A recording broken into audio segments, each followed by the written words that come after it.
अलोनी गोबरी क्या बोलते हैं इधर झारखंड में, हमको नहीं मालूम, तो आप लोग बताने का प्रयास करिएगा। हमारे यहाँ गाय गोबर करती है और वो गोबर पड़े पड़े सूख जाता है, उसको कहते हैं हमारे यहाँ, उसको कंडा नहीं कहते। कंडे का मतलब होता है गाय ने गोबर करा, उसको ले जाकर थापा, उसको छप फैलाया, गोल बनाया, वो कंडा हो गया। इधर कंडा कहते हैं क्या?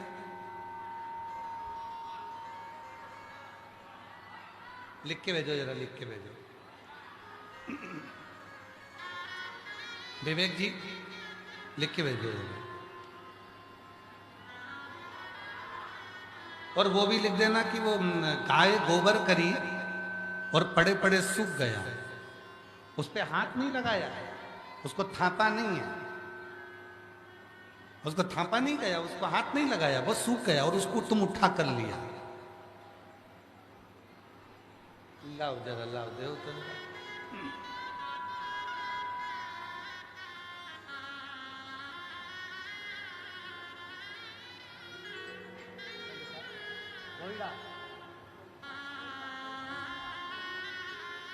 गोईठा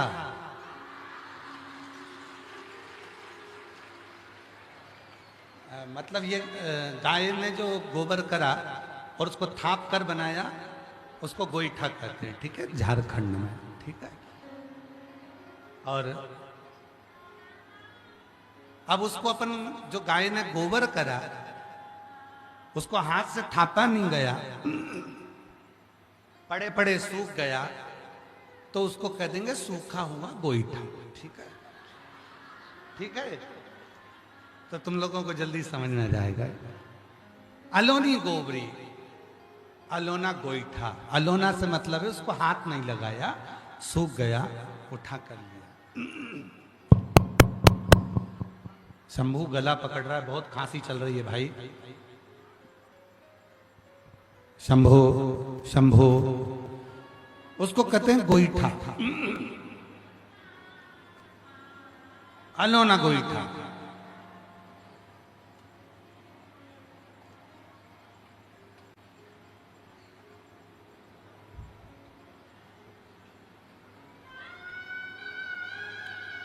उसको लाए, गाय ने जो गोबर करा है और उस गोबर को हाथ नहीं लगाया है, सूखा हुआ है, लेकर आ गए अलोना गोईठा और उसको जलाया, थोड़ा सा घी डालकर उसको जला लिया, जलाकर उसकी जो भस्म बनी, उस भस्म को कपड़े से छानो और कपड़े से छानने के बाद फिर वापिस छानो, फिर वापिस छानो, 11 बार उस भस्म को पंचाक्षर मंत्र बोलकर, नमः शिवाय, षडाक्षर मंत्र बोलकर ओम नमः शिवाय, उस भस्म को छानो। नमः शिवाय, ओम नमः शिवाय, नमः शिवाय, ओम नमः शिवाय बोलकर उसको छान लिया। और छानने के बाद उस छनी हुई भस्म को शिव पर समर्पित कर कर उसको डब्बी में उठाकर रख लीजिए। प्रैक्टिकल जरूर करना, कहीं सियोर वाला बाबा झूठ तो नहीं बोल के जा रहा है, इसलिए प्रैक्टिकल करके पत्र लिखकर भेजना कि सही है कि गलत है। उमा संहिता में शिव महापुराण में वेद व्यास जी वर्णन करते हैं, भस्म को रक्षा कहते हैं, और जो शिव पर चढ़ी हुई भस्म को मस्तक पर, कंठ पर लगा लेता है, धारण कर लेता है, उससे रोग, बड़ी बीमारी उससे धीरे धीरे छार छार होकर दूर होने लगती है, उसकी रक्षा होने लगती है। बस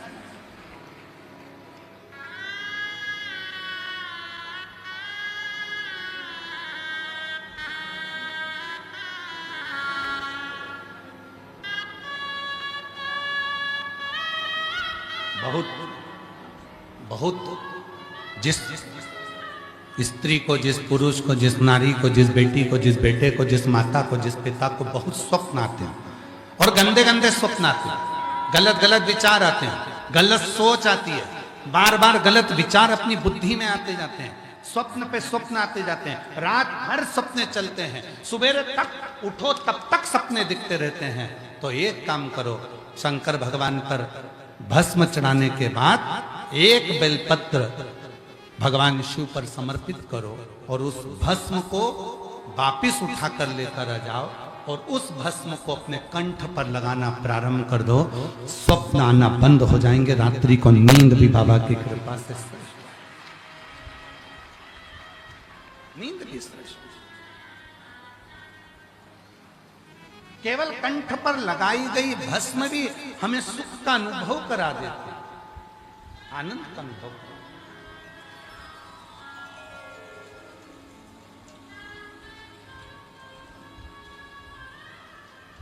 ऐसे दयालु नाथ से रिश्ता बनाइए, ऐसे दयालु नाथ से रिश्ता बनाइए, मिलता रहेगा आपको जो कुछ भी चाहिए, मिलता रहेगा आपको जो कुछ भी चाहिए, ऐसा करिश्मा होगा जो हुआ कभी नहीं, ऐसा करिश्मा होगा जो हुआ कभी नहीं, मांगा है भोलेनाथ से वरदान। सब बोलिए, मेरी सारी जीजियां, सारे जीजा, बेटी बेटियां, जितने मेरे माता पिता बैठे सब बोलिए, मांगा है भोलेनाथ से वरदान,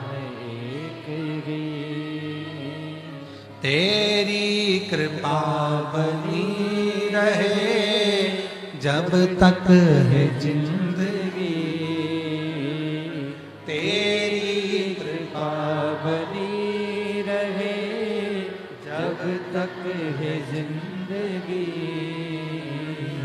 मांगा है भोलेनाथ से वरदान एक ही, मांगा है भोलेनाथ से वरदान एक ही। शिव को चढ़ी हुई भस्म कंठ पर, मस्तिष्क पर लग जाती है, वही भस्म लगे लगे भी अगर रात को नींद आ जाती है, स्वप्न नहीं आ सकता। और नींद की गोली खाने वाली मेरी जीजियां भी नींद की गोली छोड़ देती हैं और उसको भरचक नींद आती है बाबा की कृपा से, बाबा की गोद में। नींद के लिए हमने भगवान शंकर की 5 बेटियों का नाम बताया था, याद है आप लोगों को? जम के बोलो, साथ में बोलेंगे। शिव जी की 5 बेटियां, जया, विषहरा, श्यामली बारी, दौतली, देव। वारे झारखंड वालों, गजब है, आप लोगों को याद है? शिव जी की ये 5 लड़कियां ऐसी हैं जो हमें भगवान शिव की कृपा से, भगवान शंकर की करुणा से, शिव की शरणागति का सुख देकर हमको निंद्रा प्रदान करता।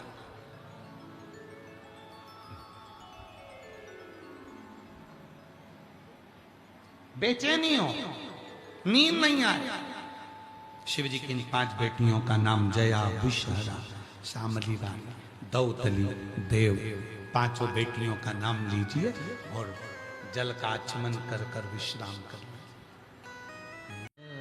शिव पर चढ़ी हुई भस्म हमारे जीवन को सुख प्रदान करती है। उस भस्म के 5 नाम हैं, सब लोग बोलेंगे साथ में। पहला विभूति, दूसरा भसित, तीसरा भस, चौथा छार, पांचवा रक्षा। ये भस्म के 5 नाम है जो भगवान शंकर की लगी हुई भस्म को अपने कंठ पर, मस्तिष्क पर धारण करता है। उसकी रक्षा स्वयं देवाधिदेव महादेव करना प्रारंभ कर दे। स्वयं शिव कर रक्षा।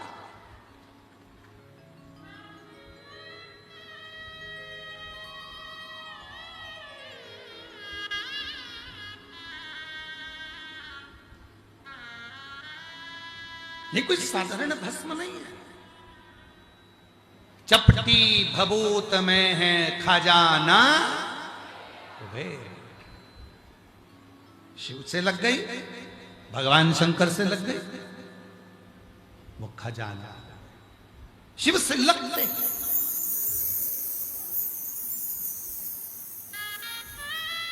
कितना सुंदर कहा है।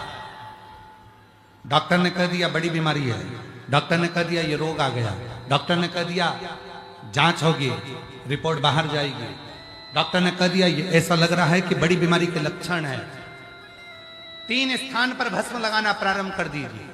पहला मस्तक पर, दूसरा कंठ पर, तीसरा हृदय पर।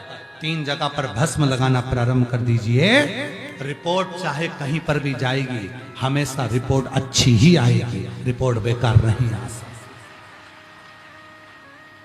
रिपोर्ट बेकार नहीं आ सकती, सभी शब्द अच्छी है।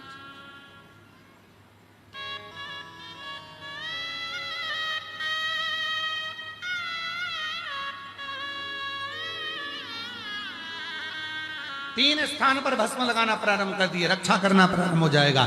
जो बीमारी है, जो दुख है, जो तकलीफ है, आप डॉक्टर को दिखाओ, मना नहीं है, डॉक्टर की जांच कराओ, क्योंकि शिव महापुराण में भगवान शंकर की कथा में डॉक्टर को शिव कहा जाता है। इसलिए हमारे यहाँ जितने भी डॉक्टर हैं इस सृष्टि में, इस भूमि पर, चाहे वो कोई से भी डॉक्टर हो, पर वो डॉक्टर शंकर का एक रूप माना जाते हैं। इसलिए डॉक्टर की जांच करवाओ। डॉक्टर दवाई दे तो दवाई खाओ, डॉक्टर कहे कि ये जांच कराना पड़ेगी, जांच कराओ, डॉक्टर कहे कि परहेज करना पड़ेगा, करो, पर साथ में शंकर पर चढ़ी हुई भस्म को धारण करना प्रारंभ करो, क्योंकि वो उसका एक नाम है छार।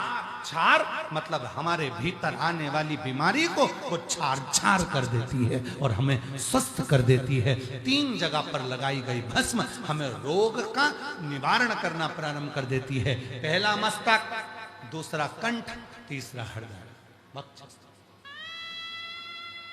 बस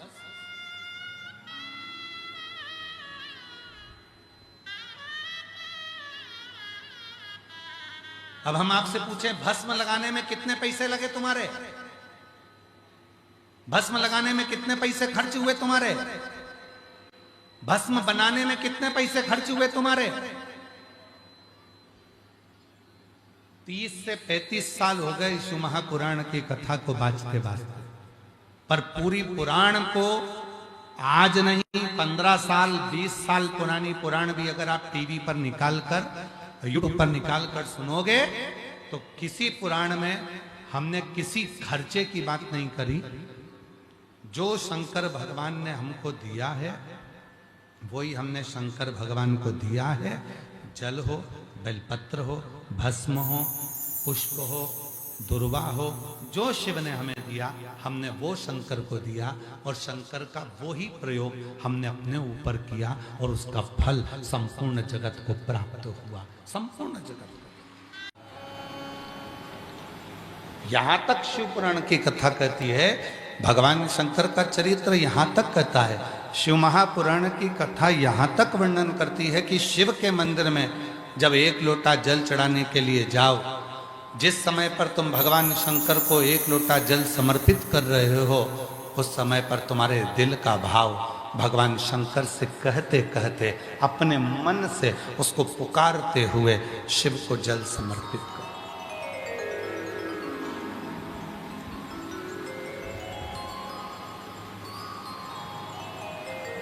पुकारो उसे, हमने कई लोगों को देखा है, हाथ में माला रहती है,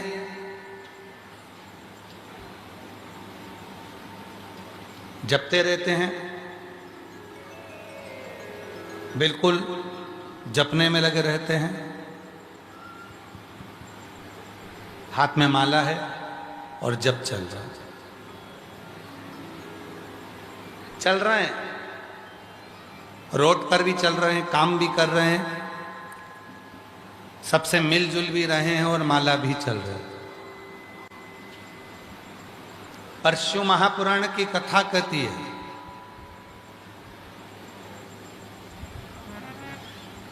शिव महापुराण की कथा कहती है,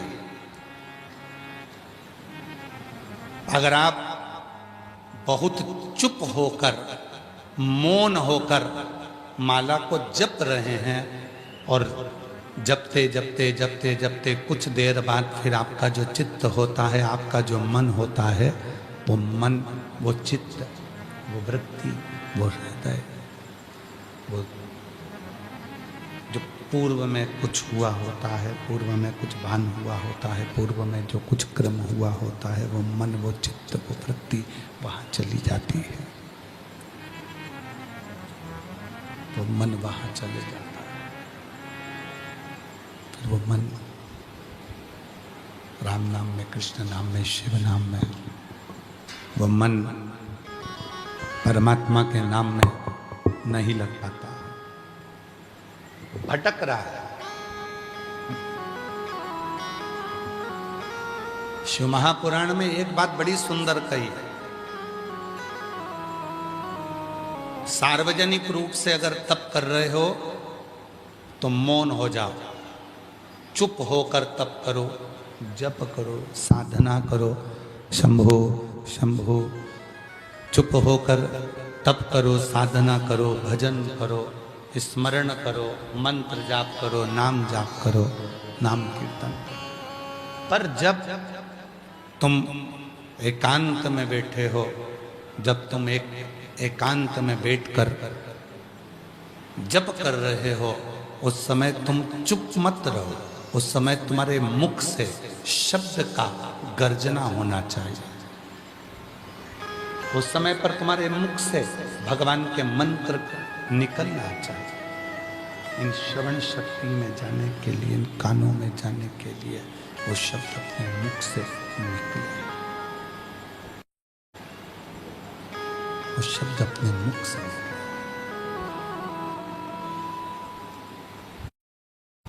और जब वो शब्द वर्णन कर रही है, शिव महापुराण की कथा वर्णन कर रही है, शिव तत्व कह रहा है कि उस शिव को जिसने खोजा उसको शिव कभी नहीं मिला,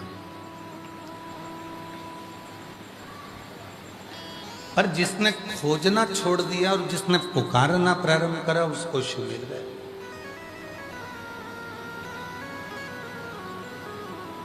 कल कथा में क्या कहा था, जितने भी शिव भक्त शिव महापुराण की कथा को सुनने के लिए आए हैं, वो यहाँ पर जब आए, आखिरी में जब आरती होती है, आरती होने के बाद जब वो यहाँ से जाएं, तो आरती होने के बाद पृथ्वी को नमन कर कर, वहाँ की मिट्टी को स्पर्श कर कर अपने मन की बात बाबा भोलेनाथ से, अपने दिल की बात कहकर जाओ, मतलब उसको पुकार कर जाओ, उसको बोल कर जाओ।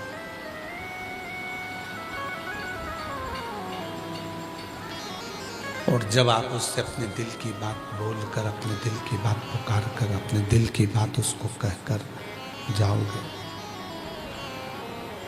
पुकार के जाओगे, तो वो उस बात को स्वीकार करेगा, उस बात को बोलेगा, स्वीकार करेगा।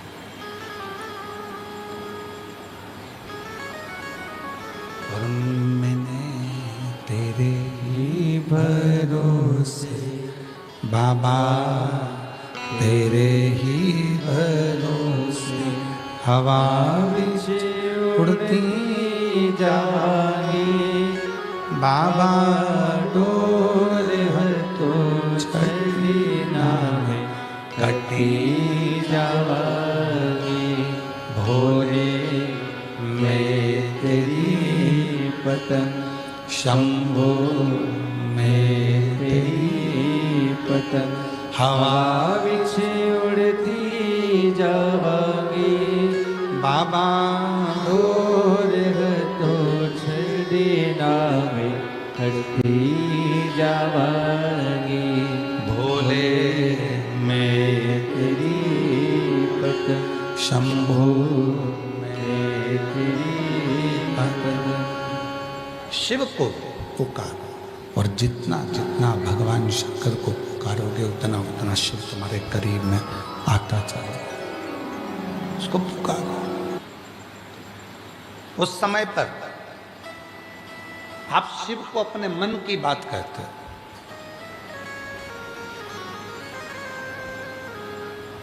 उस समय पर आप भगवान शंकर को अपने दिल की बात कहते हो। शिव को पुकार कर अपने मन का भाव कहते हो, उसको अपने मन की बात सुनाते हो। अब कई लोग कहते हैं क्यों गुरुजी?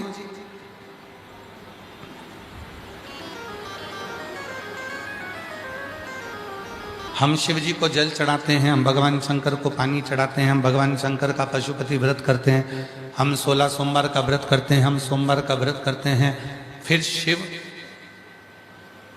हमारे सामने प्रकट क्यों नहीं होते? शिव पुराण कहती है आप सोमवार का व्रत करो, आप 16 सोमवार व्रत करो, आप पशुपति व्रत करो, आपकी मर्जी पड़े जो व्रत करो, पर उस व्रत के साथ में सबसे ज्यादा जरूरी है आपका इंतजार करना, सबसे ज्यादा जरूरी है आपकी प्रतीक्षा। थोड़ा सा इंतजार करना, थोड़ी सी प्रतीक्षा। अब दुनिया के लोग क्या कहते हैं कि बस हमने जल चढ़ाया और कोई अच्छा सा चमत्कार हो जाए। शिव महापुराण की कथा कहती है कि मेरा शंकर भगवान चमत्कार से कभी प्रकट नहीं हुआ, मेरा शंकर भगवान नमस्कार से प्रकट होता है, वो चमत्कार से प्रकट नहीं होता। आजकल एक होड़ लगी हुई है कि चमत्कार हो जाता है तुरंत, ना जाने कौन कौन तुमको मिल जाते हैं, लाओ हम थोड़ी सी ऐसी भभूति उठाकर घुमा के फेंकेंगे, सोने के हंडे निकल जाएंगे। अगर ऐसे सोने के हंडे निकलते होते तो व्यक्ति को कोई कर्म नहीं करना पड़ता। और शिव महापुराण की कथा क्या कहती है कि कहीं मत जाओ, किसी के दर पर जाकर ये मत सोचना कि हमको कोई सोने के हंडे निकाल कर दे देगा, तिजोरी का माल निकाल कर दे देगा। शिव पुराण की कथा कहती है, भगवान शंकर का चरित्र कहता है कि अपने को खुद को अपनी मेहनत करना पड़ेगी, अपने को खुद को अपना कर्म करना पड़ेगा। और जब हम अपनी मेहनत करेंगे, अपना कर्म करेंगे, अपने कर्म को आगे बढ़कर करते रहेंगे, शंकर भगवान पर अपन सर्वस्व छोड़ देंगे और अपने कर्म को करेंगे, तब उसका फल अपने को जरूर प्राप्त होगा। आप और हम कर्म ही नहीं करें, आप और हम कर्म ही नहीं करें और सोचें कि हमें कुछ मिल जाए, तो वो कभी नहीं मिल सकता। कर्म करना पड़ेगा, अपनी मेहनत अपने को करना पड़ेगी। और कोई तुमसे कह दे कि मैं तुम्हारे सारे दुख मिटा दूंगा, समझ लेना कि पक्का झूठ बोल रहा है जो तुम्हारे दुख मिटा देगा। उसका खुद का दुख नहीं मिटा तो वो दूसरे का क्या खाक मिटाएगा?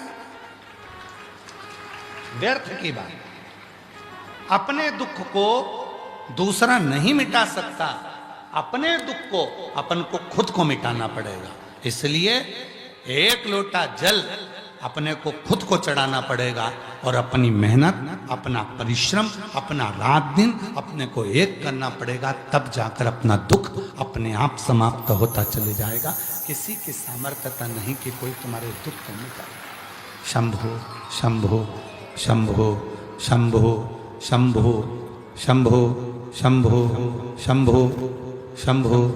किसी की सामर्थ्यता नहीं कि कोई तुम्हारे दुख को मिटाए। अपने दुख को अपने को स्वयं मिटाना, अपना कर्म अपने को खुद करना, अपना परिश्रम अपने को खुद करना, कोई दूसरा नहीं।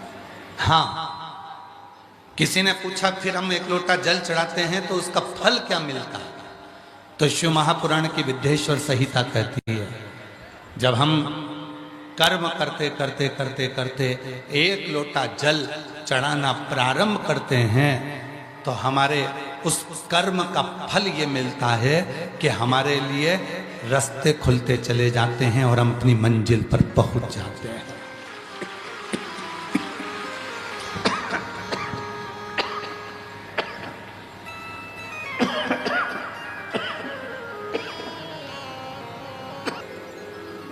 वो हमें मार्ग देगा, मंजिल तक पहुंचा देगा। देखिए, यहां बहुत सारी मेरी जीजियां बैठी हैं जिनकी मांग में सिंदूर भरा हुआ है। यहां बहुत सारी मेरी बहनें बैठी हुई हैं जिनके माथे पर बिंदी लगी हुई है।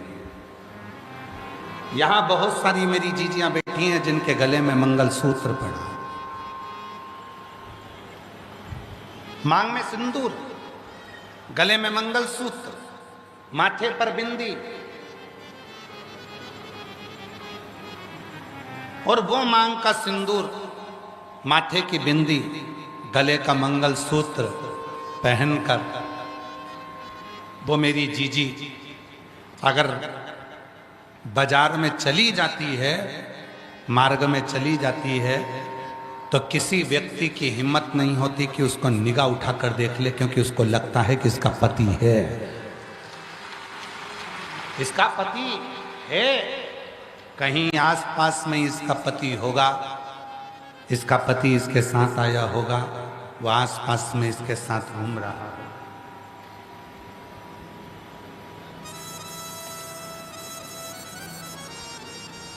किसी की हिम्मत नहीं है कि कोई उसको ताना दे दे, कोई किसी की हिम्मत नहीं है कोई इस पर कमेंट्स कर दे, कोई उसको अपशब्द कह दे, कोई उसको ताना दे दे, कोई उसको कुछ शब्द कह दे, किसी की हिम्मत। बस उसी तरह जैसे मांग में सिंदूर देखकर, गले में मंगलसूत्र देखकर, माथे पर बिंदी देखकर कोई व्यक्ति निगाह उठाकर नहीं देखता, अपशब्द नहीं कहता, उसी तरह गले में रुद्राक्ष देखकर, मस्तक पर भस्म देखकर और भगवान शंकर का जल अपने मुख में पड़ने पर यमराज की भी हिम्मत नहीं होती कि वो हमको निगाह उठाकर देखे।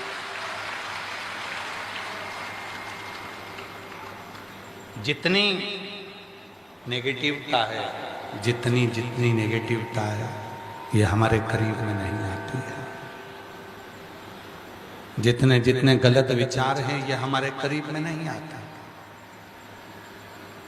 जितने जितने बुरे विचार हैं, बुरी सोच है, बुरे कोई कार्य होने वाला है, कोई गलत काम होने वाला है, कोई गलत विचार होने वाले हैं, कोई गलत कार्य होने वाला है, वो हमारे करीब में नहीं आते। 3 चीजें प्रत्येक शिव भक्त को धारण करना चाहिए। पहला, गले में रुद्राक्ष।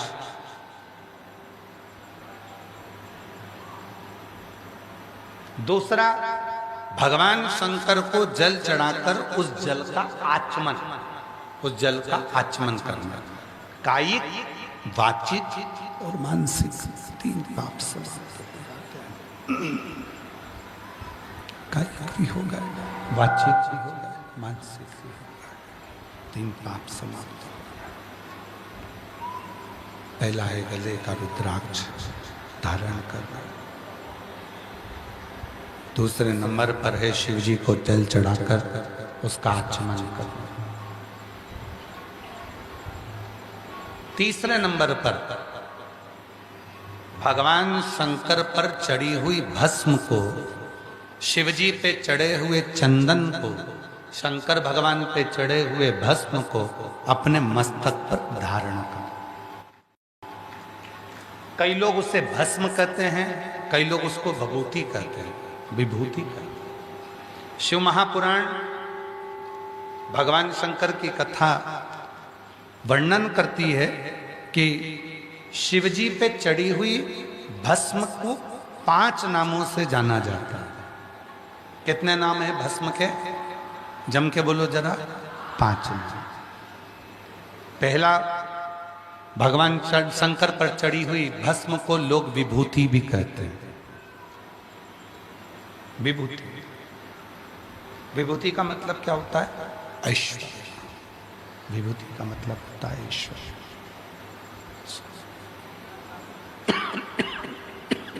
शिव जी पे चढ़ी हुई भस्म को लोग विभूति कहते हैं, ऐश्वर्य उसको कहा जाता है, उसको लोग ऐश्वर्य कहते हैं।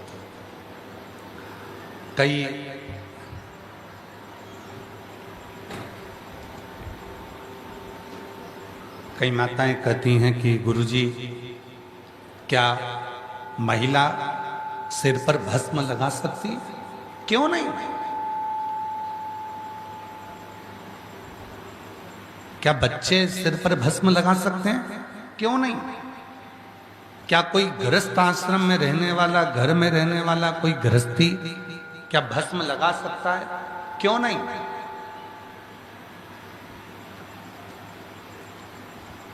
भस्म को विभूति भी कहते हैं। विभूति का मतलब होता है ऐश्वर्य।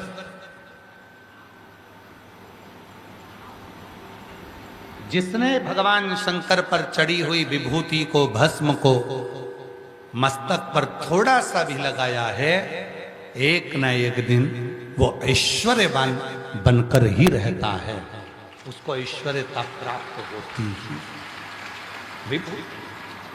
विभूति का मतलब है ऐश्वर्यता। विभूति का मतलब ऐश्वर्य।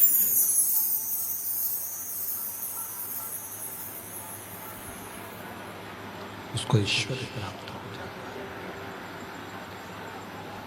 भस्म के 5 नाम हैं। पहले नंबर पर है विभूति, मतलब ऐश्वर्य देने वाली।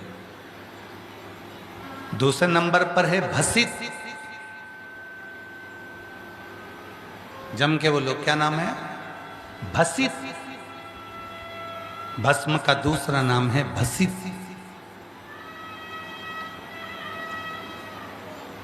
भसित का मतलब है जो केवल शिव को मानता है,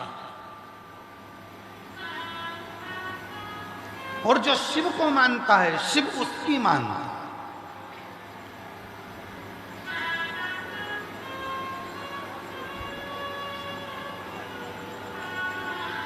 चलो एक सरल भाषा में समझिएगा। आप जिस मोहल्ले में रहते हो, आप जिस क्षेत्र में रहते हो, वहां के विधायक का नाम आपको मालूम होगा। अब आपके क्षेत्र में आपके विधायक की चलेगी कि दूसरे विधायक की चलेगी? जम के बोलो जरा। अरे जम के तो बोलो। अपने ही विधायक की चलेगी ना। आपके क्षेत्र में आपके कलेक्टर की चलेगी कि दूसरे कलेक्टर की चलेगी? जम के बोलो जल्दी से। अपने कलेक्टर। आपके क्षेत्र में आपके IG, DIG, commissioner, SP, SSP, SDM उनकी चलेगी कि दूसरे प्रदेश के आईजी, कमिश्नर, डीआईजी, एसपी दूसरे क्षेत्र के उनकी चलेगी? अपने क्षेत्र।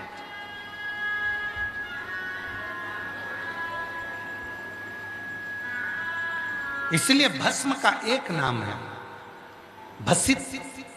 भसित का मतलब है कि जिसने मस्तक पर थोड़ी सी भी भस्म लगा ली है। भस्म का एक नाम है भसित, मतलब जिसने थोड़ी सी भी भस्म को धारण कर लिया है, अब उसके ऊपर किसी की नहीं चलेगी। चलेगी तो केवल देव अधिदेव महादेव की चलेगी। भसित किसी दूसरे की नहीं चलती है, किसी दूसरे की नहीं चलती। चलेगी तो केवल शिव की चलेगी। भगवान शंकर की, योग हरदानी की, त्रिकालदर्शी की, कैलाशी अविनाशी की ही चलेगी। फिर वहां किसी दूसरे की नहीं चलती, किसी दूसरे की नहीं चलती। 5 नाम है भस्म के। पहले नंबर पर है विभूति, ऐश्वर्य देने वाली। दूसरे नंबर पर है भसित, मतलब उसने लगा लिया मस्तक पर, उसके ऊपर जिसकी भी चलेगी तो शिव की चलेगी और किसी की नहीं चलेगी। उसके ऊपर ना लोग कहते हैं इसको मंगल लग गया, लोग कहते हैं इसको राहु लग गया, इसको शनि लग गया, इसको केतु लग गया, इसको ये लग गया, इसको कहीं कोई कहता है कि इसको हवा लग गई, कोई ने कह दिया इसको भूत लग गया, कोई ने कह दिया इसको प्रेत लग गया, कोई ने कह दिया इसके ऊपर टोना कर दिया, कोई ने कह दिया इसके ऊपर टोटका कर दिया, किसी ने कह दिया इसके ऊपर बंधन कर दिया। शिव महापुराण की कथा कहती है जिसके मस्तक पर शंकर पर चढ़ी हुई भस्म लग जाती है, भस्म का एक नाम है भसित, और वो भस्म जब भसित के रूप में लग जाती है तो उस पे ना टोना लगता है, ना टोटका लगता है, ना कोई बंधन होता है, ना मंगल लगता है, ना शनि लगता है, ना राहु लगता है, ना केतु लगता है। उस पर केवल एक भस्मधारी भगवान शंकर का आशीर्वाद ही लगता है, इसके सिवा कुछ नहीं लगता। वो भसित है, वो भसित। तो भस्म के नाम 5 हैं। पहले नंबर पर जम के बोलो, जम के आवाज नहीं है, विभूति, जम के बोलो विभूति। दूसरे नंबर पर भसित, तीसरे नंबर पर भस्म। भस्म का मतलब होता है कि शिवजी पे चढ़ी हुई भस्म जैसे हमने अपने मस्तक पर लगाई और हमारी जिंदगी के जितने भी पाप हैं, जितने भी बेकार कर्म हैं, हमारी जिंदगी के जितने भी बेकार कर्म हैं, वो सब भस्म लगाते से ही भस्म हो जाए। वो हमारे पाप, हमारे बेकार कर्म जलकर भस्म हो जाए। वो भस्म तीसरे नंबर,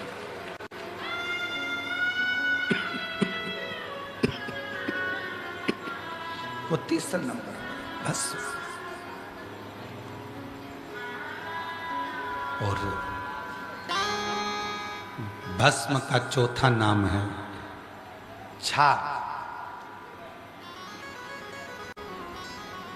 अब 3 नाम आपको मालूम पड़ गए हैं। सभी लोग बोलेंगे भस्म के 5 नाम में से 3 नाम। पहला, सारे पंडाल में से आवाज आना चाहिए, पहला विभूति, दूसरे नंबर पर भसित और तीसरे नंबर पर भस्म।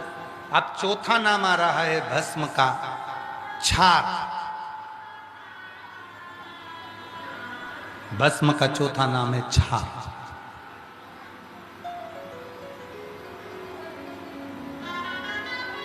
जो विपदा आती है, आपदा आती है, जितनी विपदा, जितनी आपदा हमारे ऊपर आती है, अगर हमने भस्म छार मस्तक पर धारण कर कर रखी है तो हमारी आपदा, हमारी विपदा छार छार हो जाती है, समाप्त हो जाती है। उस भस्म का चौथा नाम छार। भस्म का छोटा नाम छार। आपदा को, विपदा को छार छार कर देना, आपदा को, विपदा को छारित कर देना, छार छार कर देना।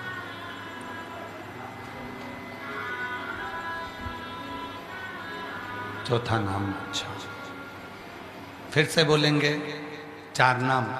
पहला, दूसरा भसित, तीसरा भस्म, चौथा छार। मस्तक पर भस्म आई तो उसका चौथा नाम है छार। हमारी आपदा को, हमारी विपदा को, हमारे आने वाली परेशानी को, हमारे आने वाली बीमारी को,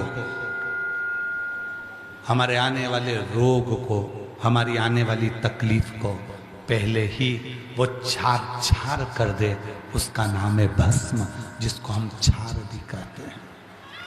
और भस्म का चौथा नाम है, भस्म को 5वें नाम से पुकारते हैं।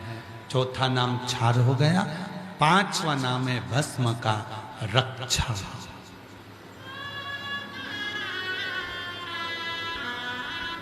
भस्म का 5वां नाम है रक्षा।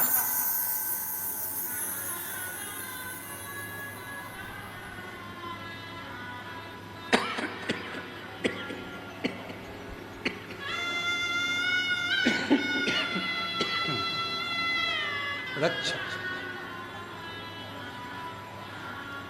ये भस्म का 5वां नाम है रक्षा। ये हमारी परिवार में, कुटुंब में, रिश्तों में, नातों में, अपनों में, दुनिया की दृष्टि से, दुनिया के क्लेशों से, दुनिया की नज़र से हमारी रक्षा करती है। शरीर के और धन के ढेरों दोस्त हो सकते हैं, पर मन का तो केवल एक शिव ही दोस्त है। इस मन का, तुम्हारे पास में धन बढ़ता जाएगा तो आपके दोस्त बढ़ते चले जाएंगे, मित्र बढ़ते चले जाएंगे, सखा बढ़ते चले जाएंगे, रिश्तेदार बढ़ते चले जाएंगे, पहचान वाले बढ़ते चले जाएंगे। तन अच्छा है, शरीर में कोई रोग नहीं है, तो तुम्हारे दोस्त बढ़ते चले जाएंगे। शरीर में अगर एक भी रोग आ गया, तुम हॉस्पिटल में पड़ गए, और शरीर अगर बेकार होना चालू हो गया, धीरे धीरे दोस्त कम हो जाए। तन के और धन के दोस्त बहुत हो सकते हैं, पर मन का तो केवल एक ही दोस्त है, और वो देव अधिदेव महा वो मित्र।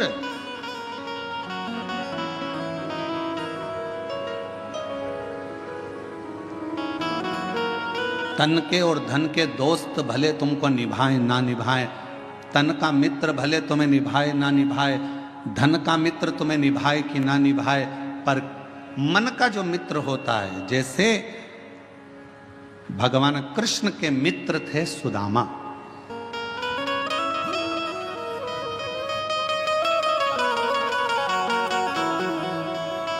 और सुदामा जी को निभाया भगवान कृष्ण ने। भगवान राम जी के मित्र थे निषाद राज, और निभाया भगवान राम ने। आप भी अपनी जिंदगी में एक मित्र शिव को बना लो, आप भी अपनी जिंदगी में एक मित्र देवाधिदेव महादेव को बना लो। और अगर शिव तुम्हारे मित्र बन गए, तो ये निश्चित है कि तुम निभाओ कि ना निभाओ, पर मेरा देवाधिदेव महादेव तुमको निभाता जरूर। शंभु शरण पड़ी मांगो घड़ी रे घड़ी, दुख काटो दया करी दर्शन आपो। शंभु शरण पड़ी मांगो घड़ी रे घड़ी, दुख काटो दया करी दर्शन आपो। परमात्मा को अपना मित्र भी बना लो। कोई तो होना चाहिए जिससे आप अपने दिल की बात कर सको।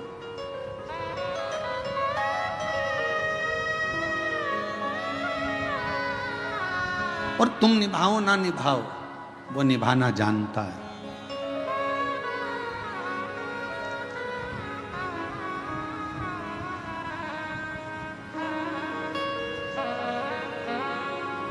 मनुष्य और भगवान में क्या अंतर है?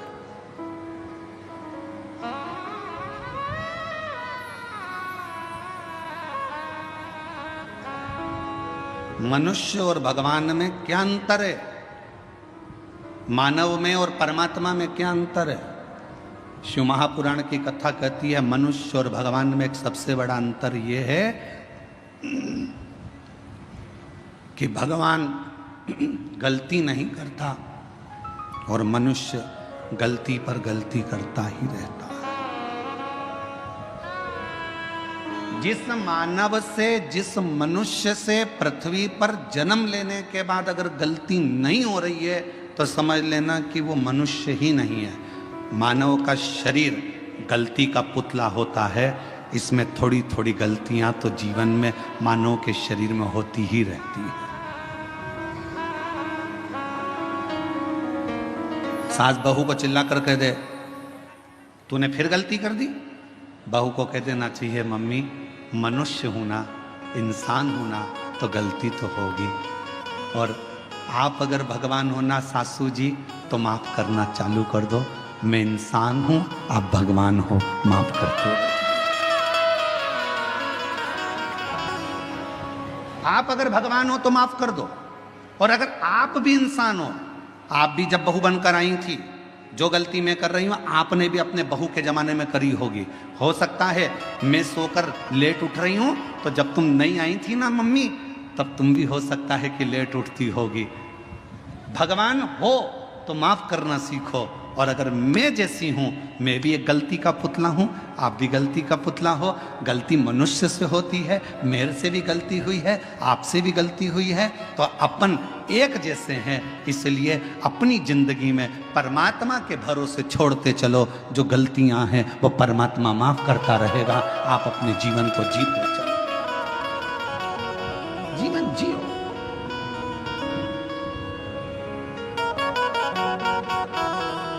कोई तुमसे कह दे मैं गलती नहीं करता, तो उसके पांव पड़ लेना, तुम तो भगवान हो जी, तुम तो भगवान हो।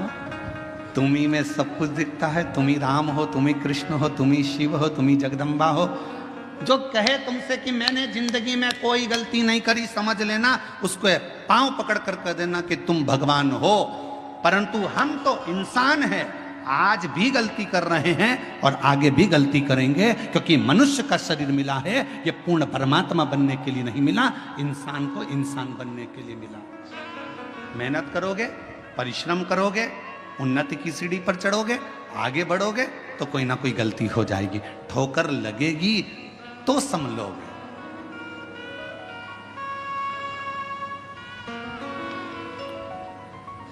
अच्छा बोलो री जीजियों, ओ बेजापुर वालियों, उत्तर देना। पहले दिन तुम कथा में आगे बैठने का रास्ता ढूंढ रही थी, बोलो सही है कि गलत है? दूसरे दिन तुम्हें रास्ता ढूंढने की जरूरत पड़ी क्या? तुमको मालूम था इधर से शॉर्टकट है, खेत में से निकल के उधर से कूद के इधर से आके इधर से भराना है और यहां जाके बैठ जाए, जगह क्लियर। और तुम्हें रास्ता याद था तो तुमने क्या करा, अपनी रिश्तेदार को, वो कह रही थी उधर से, तू चुप है, 80 पे पल्लू वल्लू लेके और तू मेरे पीछे पीछे पीछे पीछे चल चल, और उसको भी रास्ते पे। अरे कितनी गंदगी हो रही, कीचड़।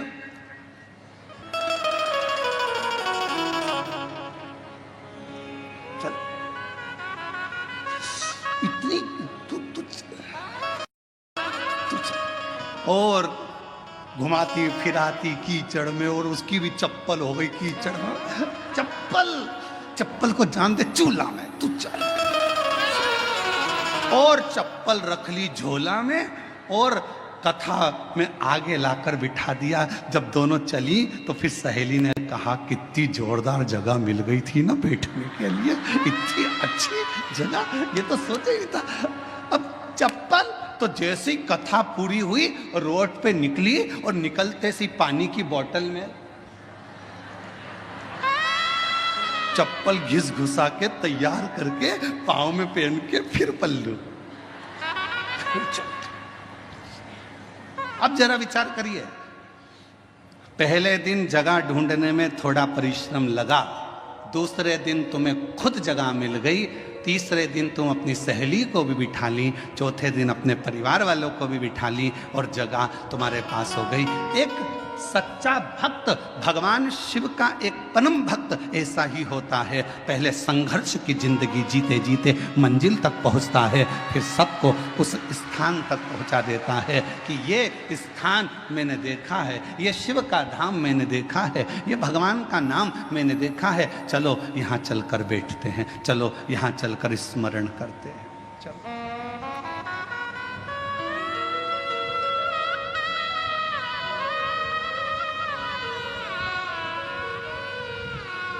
कथा।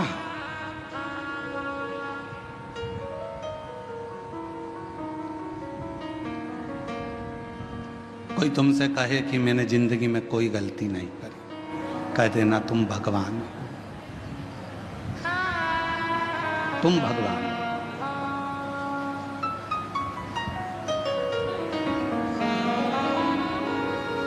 और तुम गलती नहीं करे हो, तुम भगवान हो सकते हो, पर मैं तो इंसान हूं, मनुष्य।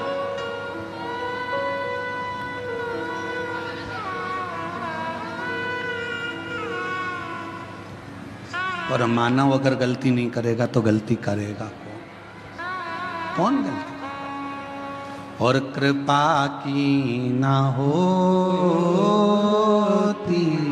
जो आदत तुम्हारी, तो सुनी अदालत तुम्हारी, गरीबों के दिल में जगह तुम न पाते, तो किस दिल में होती इबादत तुम्हारी, तो किस दिल में होती इबादत तुम्हारी, कृपा की न होती जो आदत तुम्हारी। तुम भगवान हो सकते हो, पर मैं तो इंसान की इंसान हूं। और फिर निवेदन है मेरी जीजियों, भगवान बनने की कोशिश भी मत करना, और इंसान को भगवान बनने का प्रयास भी नहीं करना चाहिए। इंसान को इंसान रहने दो, इंसान को इंसान। आज के जमाने में बहुत, कलिकाल में बहुत आडंबर हो रहा है। लोग हर इंसान को भगवान बनाए जा रहे हैं, और इंसान भगवान बन बन के बैठ जाता है। लोग कहते हैं वो भगवान जैसा, वो भगवान जैसा। नहीं, इंसान को इंसान रहने दो और भगवान को भगवान रहने दो। उसको भगवान रहने दो और तुम इंसान। भगवान मत बनना।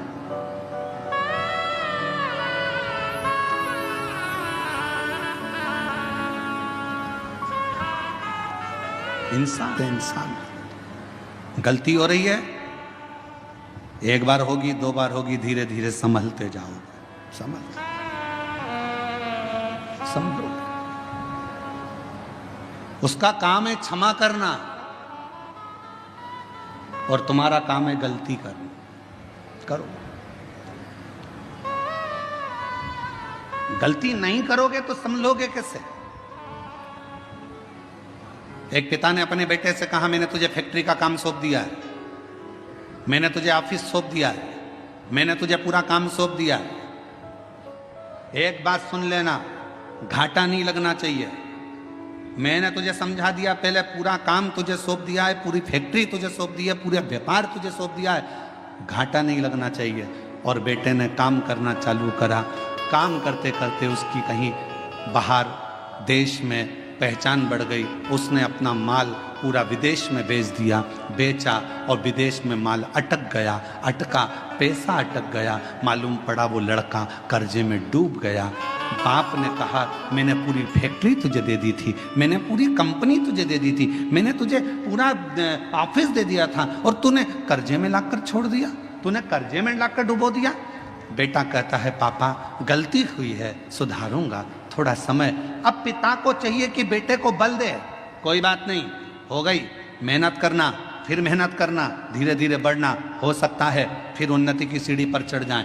गलती बेटे के सामने हुई, बेटे ने फिर मेहनत करी, मेहनत करते करते बेटा जितना माल गया था उससे 1000 गुने माल का फिर मालिक बनकर बैठ गया, फिर बैठा। और अब वो बेटा गलती नहीं करता, क्यों? क्योंकि पहले माल भेजने में गलती हो गई थी, पहले ऐसे गलती हो गई थी, अब नहीं होगी। किसी किसी को तो भगवान भी पृथ्वी पर जन्म देने के बाद सोचता है, इसको तो भेजना ही नहीं था तो अच्छा था। मालूम क्या था कि इतनी निंदा, इतनी बुराई, इतनी चुगली, इतने अपशब्द, इतनी गाली, इतना आड़ा टेढ़ा बोलेगी, इतना अपशब्द बोलेगा, ऐसा रहेगा, दिन भर बेकार काम करेगा, लोगों का दिल दुखाएगा, तो भगवान भी सोचता है इसको एक बार तो जन्म दे दिया, अगली बार नहीं भेजना इसको, चाहे कुछ भी हो जाए, इसको 94 तरह के नरकों में पटक देना, पर पृथ्वी पर मत भेजना इसको। इतना झूठ, इतना छल, इतना प्रपंच, इतनी गलत शब्द, इतना अपशब्द, इसको पृथ्वी पर मत भेजना। अब भेज दिया। और कृपा की ना होती जो आदत तुम्हारी, तो सोनी ही रहती अदालत तुम्हारी। गरीबों के दिल में जगह तुम ना पाते, तो किस दिल में होती इबादत तुम्हारी, तो किस दिल में होती इबादत तुम्हारी। हो जाए गलती हो जाए तो कोई बात नहीं, पर भगवान नहीं बनना अपन को, अपन इंसान के इंसान। सत्संग, कथा, स्मरण भगवान के करीब में लेकर जाता।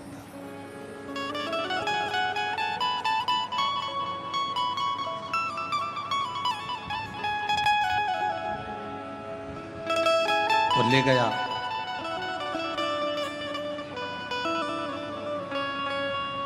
भागीरथ जी ने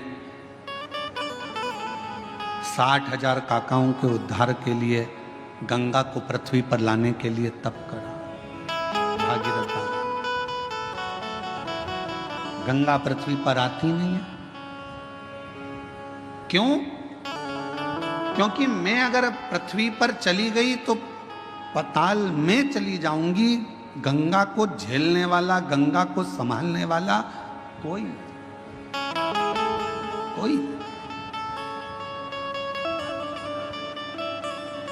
गंगा पृथ्वी पर नहीं आ रही।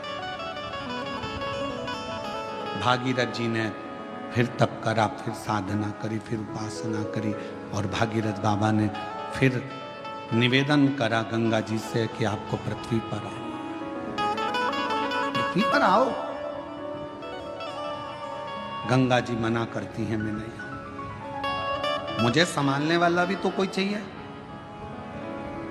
भागीरथ जी ने पूछा कि आप पृथ्वी पर नहीं आओगी तो मेरे काकाओं का उद्धार कैसे होगा, मैं क्या करूं कि आप पृथ्वी पर आ जाओ। तो गंगा मैया ने भागीरथ जी से कहा कि एक बार किसी सदगुरु की शरणागति में बैठकर थोड़ा सा सत्संग कर लो, तुम्हें कोई ना कोई तो राह मिल जाएगी। भागीरथ बाबा गुरु बाबा के पास जाकर बैठ गए।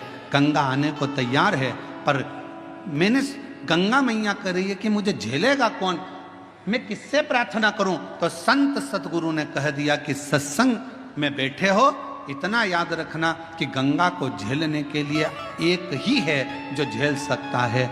वो कौन? तो कहा गंगा को झेलने के लिए जिसने अपने पूरी तप और साधना को पूरी जिंदगी में करता रहा हो, वही गंगा को झेल सकता है। और वो देव अधिदेव महादेव है जो गंगा को अपने मस्तक पर झेल सकता है। इसके सिवाय कोई गंगा को झेल पाए ये किसी के बस की बात नहीं है।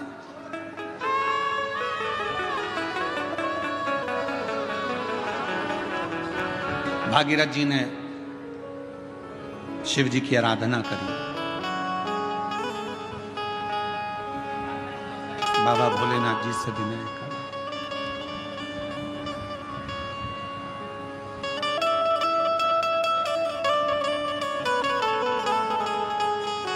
महादेव नमन चरणों में स्वीकार कीजिए, सबका किया है मेरा कल्याण कीजिए, उद्धार कीजिए।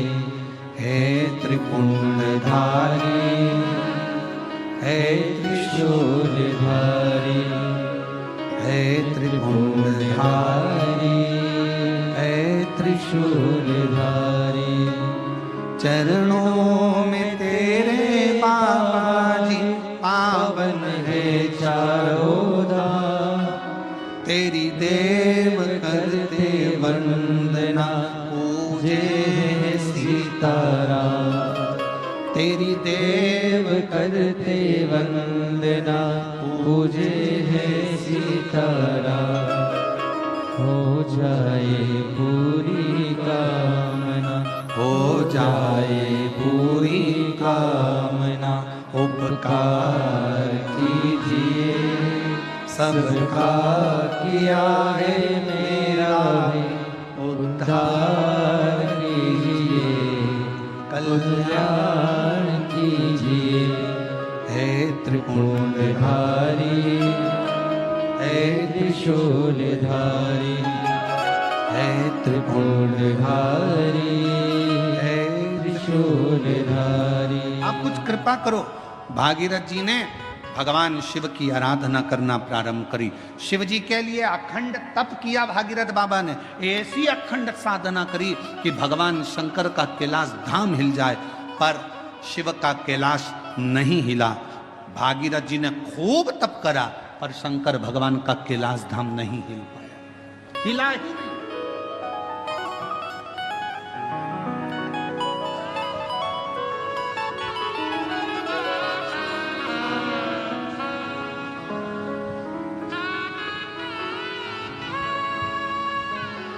शिवजी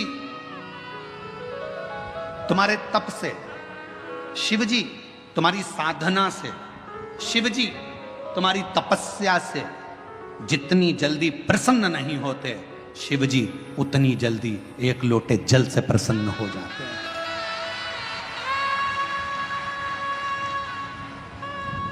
और फिर निवेदन करूंगा, सावन का महीना लगते से ही मेरी जीजियों से निवेदन है, एक लोटा जल नहीं, कितना? 2 लोटा जल, दोनों हाथ में भरा हुआ। घर से निकलो तो 2 हाथ में हो, बाहर निकल कर भले फिर एक के ऊपर एक रख लो, मना नहीं। पर शंकर के मंदिर में जब पहुंचो, दोनों हाथ में जल हो और शिव जी के ऊपर दोनों धार एक साथ, बाबा के धार जल की 2 एक साथ लगना चाहिए और शिव जी से अपने मन की प्रार्थना करना चाहिए। शिव स्वीकार करो। भागीरथ जी ने तप करा, शिव जी का कैलाश नहीं हिला। साधना करी, शिव जी का कैलाश नहीं हिला। तप साधना से शिव का धाम नहीं हिला, क्योंकि शिव तप से, शिव साधना से, शिव तपस्या से, शिव तुम्हारी साधना से जितनी जल्दी प्रसन्न नहीं होते, तप से जितनी जल्दी प्रसन्न नहीं होते, भगवान शंकर तुम्हारी यार साधना से जितनी जल्दी प्रसन्न नहीं होते, मेरा देव अधिदेव महादेव उतनी जल्दी एक लोटा जल से प्रसन्न हो जाता। एक लोटा जल, सारी समस्या का हल। जम के बोलो जरा, एक लोटा जल। ये भगवान शिव को प्रसन्न करने का सबसे सुंदर तरीका। तुम शिव जी को चिरौंजी का भोग लगाओ ना लगाओ, खड़ी शक्कर लगाओ ना लगाओ, तुम शंकर भगवान को बेलपत्र चढ़ाओ ना चढ़ाओ, तुम शिव जी को कुछ दो चाहे ना दो, भगवान शंकर को तुम श्रीफल दो चाहे मत दो, पर शिव जी को केवल एक लोटा जल दे।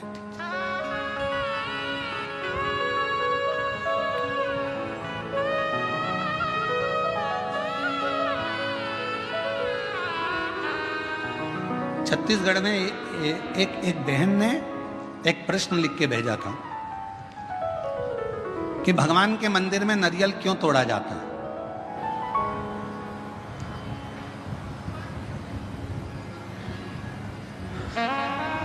छत्तीसगढ़ का प्रश्न है, मुझे उम्मीद है महाराष्ट्र की जीजियां उत्तर दे देंगी।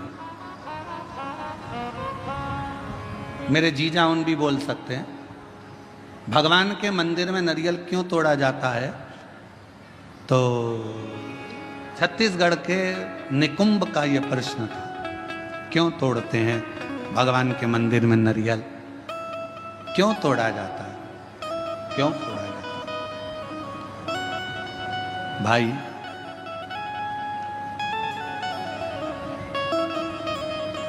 कहा तो कहा भगवान को प्रसन्न करने के लिए, पर हमसे अगर हमारे हम अब इस जगह पर हम हमारे शिव पुराण की बात नहीं कर रहे हैं, हम हमारे दिल की बात कर रहे हैं, हमारे मन की बात कर रहे हैं। ये हम हमारे मन से कर रहे हैं कि जी ने पूछा कि भगवान के मंदिर में नारियल क्यों तोड़ा जाता है, तो शायद मेरा दिल कहता है कि भगवान भी कहते होंगे तू मेरे मंदिर में नारियल तोड़ ले पर अपने घर को मत टूटने देना। तू मेरे मंदिर में नारियल तोड़ ले पर अपने राष्ट्र को मत टूटने देना। तू मेरे मंदिर में नारियल तोड़ ले पर अपने सनातन को मत टूटने देना। वो नारियल के रूप में स्वीकार। ये मेरा दिल कहता है।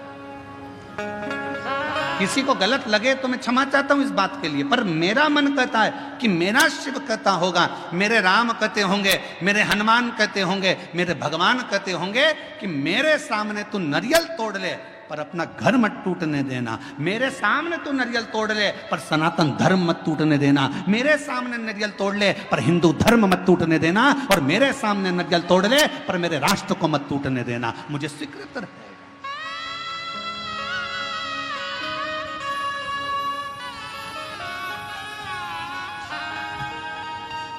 मुझे नारियल का टूटना स्वीकार है पर सनातन धर्म का टूटना स्वीकार नहीं है।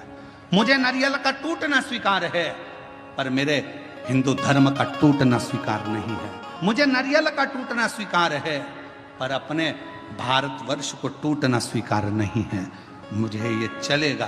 तो मेरा दिल कहता है कि भगवान, नारियल टूटने का एक क्रम, शुभ कार्य में नारियल क्यों फोड़ा जाता है कि जो भी तकलीफ हो, कोई कष्ट हो, मेरा बाबा स्वीकार करना, ये हमने इसको दे दिया, जो भी था उसको प्रदान कर।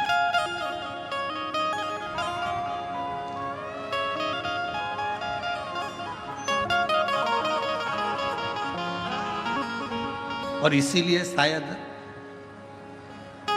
एक रहोगे तो सेफ रहोगे, शायद दुनिया के लोगों के लिए नारा इसीलिए एक बाबा ने दे दिया उत्तर प्रदेश के। इसीलिए उत्तर प्रदेश के एक बाबा जी ने नारा दे दिया कि एक रहोगे तो सेफ रहना है तो एक रहना। पर अभी बहुत विचित्र, बहुत बड़ा एक चक्रव्यूह रचा जा रहा है समाजों को तोड़ने के लिए। एक बहुत बड़ा चक्रव्यूह रचा जा रहा है। हम ये समाज के हैं, हम वो समाज के हैं, ऐसा हो गया वैसा हो गया। मेरा तो हाथ जोड़कर निवेदन है, इन सब बातों को भूल जाओ। हम सनातनी हैं, हम हिंदू हैं, हम एक रहें, इससे बढ़कर मत टूटो। जरा से वोट बैंक के चक्कर में समाजों में ना टूटा जाए। हमें मनु और शत्रुपा, शिव महापुराण की कथा, विष्णु पुराण की कथा, अग्नि पुराण की कथा, नर्मदा पुराण की कथा, लिंग पुराण की कथा, नारद पुराण की कथा, ब्रह्म विवर्त पुराण की कथा, बरहा पुराण की कथा, कुर्म पुराण की कथा, जितनी भी कथा निकालोगे सारी कथा में एक चरित्र आएगा। ब्रह्मा जी सृष्टि की रचना भगवान शिव के कहने पर करते हैं।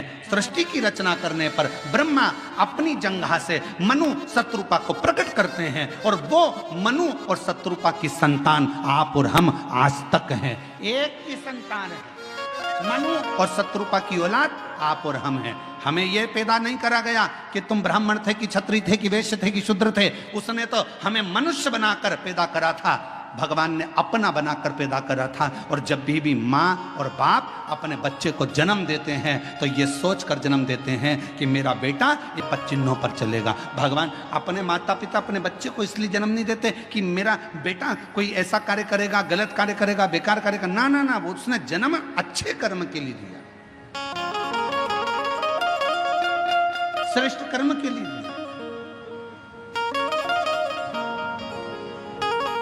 पर दुनिया के लोग हो सकता है थोड़ा मीठा बोलकर थोड़ा अभी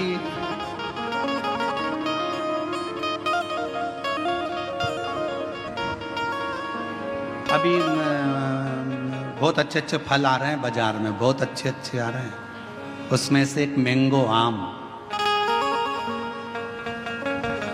जामुन,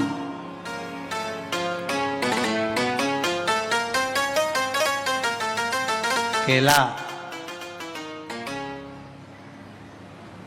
पपीता, बहुत अच्छे अच्छे फल आ रहे हैं। जाम, अमरूद, बहुत अच्छे फल। फल वाले के पास जाकर फल खरीदिए। फल भी हमको प्रेरणा देते हैं, फल हमको ज्ञान देते हैं। थोड़ा खट्टा फल होगा ना, अच्छा है, ले लो। ज्यादा मीठे के चक्कर में पड़ोगे ना, मीठा तो रहेगा पर फल के अंदर कीड़ा पड़ा रहेगा। फल मीठा है, पर जितना मीठा फल होता है उतना अंदर से सड़ा होता है।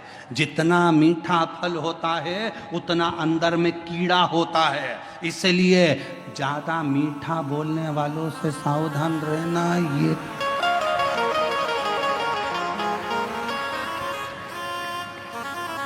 सावधान इंडिया, सावधान।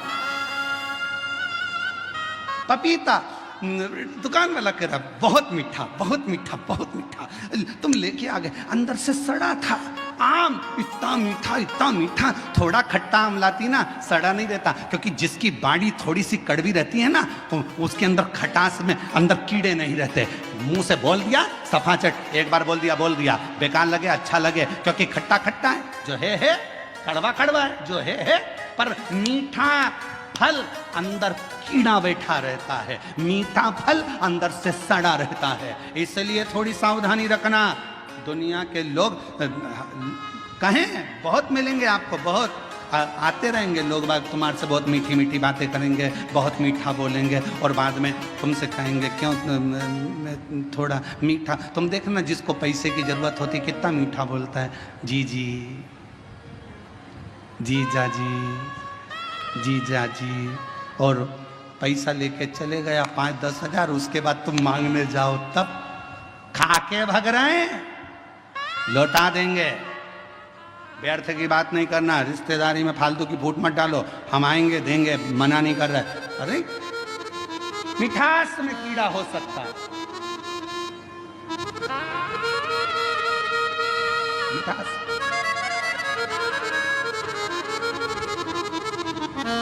पर खटास में कीड़ा नहीं हो सकता। सावधान रहें, थोड़ा सतर्क रहें। सतर्क होना जरूरी है। मेरे शंकर भगवान की कथा कहती है, शिव जी का कैलाश धाम नहीं हिला। बहुत तप करा, भागीरथ जी ने साधना करी, तप करा, पर भगवान शंकर का कैलाश नहीं हिला, क्योंकि उनने तप करा था। अगर तप की जगह पर एक लोटा जल लेकर पार्थिव लिंग का निर्माण कर कर शिव जी को जल चढ़ा देते, मेरा शंकर सामने प्रकट हो जाता। और आखिरी में भागीरथ जी ने देखा शिव जी प्रकट नहीं होते, तब भागीरथ बाबा ने वही किया जो आप करते हैं। एक लोटा जल मेरे भागीरथ बाबा ने शिव को हृदय का जल चढ़ाना प्रारंभ करा, तो शिव सामने आकर प्रकट हो गए। मांग तुझे क्या चाहिए भागीरथ, बोल तुझे क्या दूं मैं, क्या दूं? तो भागीरथ बाबा ने कहा, प्रभु बस गंगा जी पृथ्वी पर आना चाहती हैं, पृथ्वी पर आएंगी तो पाताल में चली जाएंगी। आप कृपा करो कि ये गंगा को अपने जटा में झेल। शिव जी ने कहा जटा में? हाँ।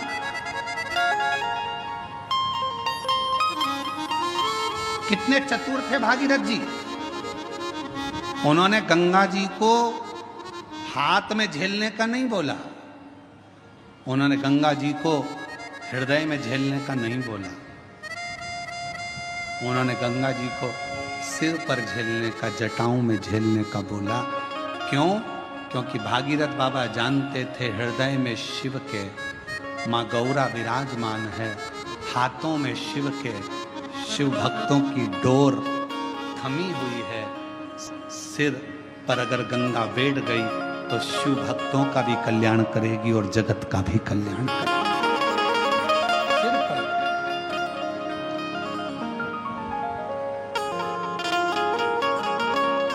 और मैया ओ गंगा मैया, मैया हो गंगा मैया, मैया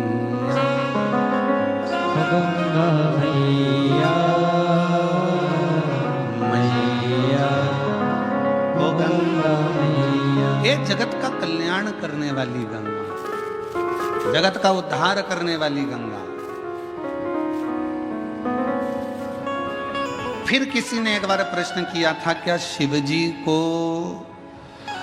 गंगा का जल अधिक प्रिय है?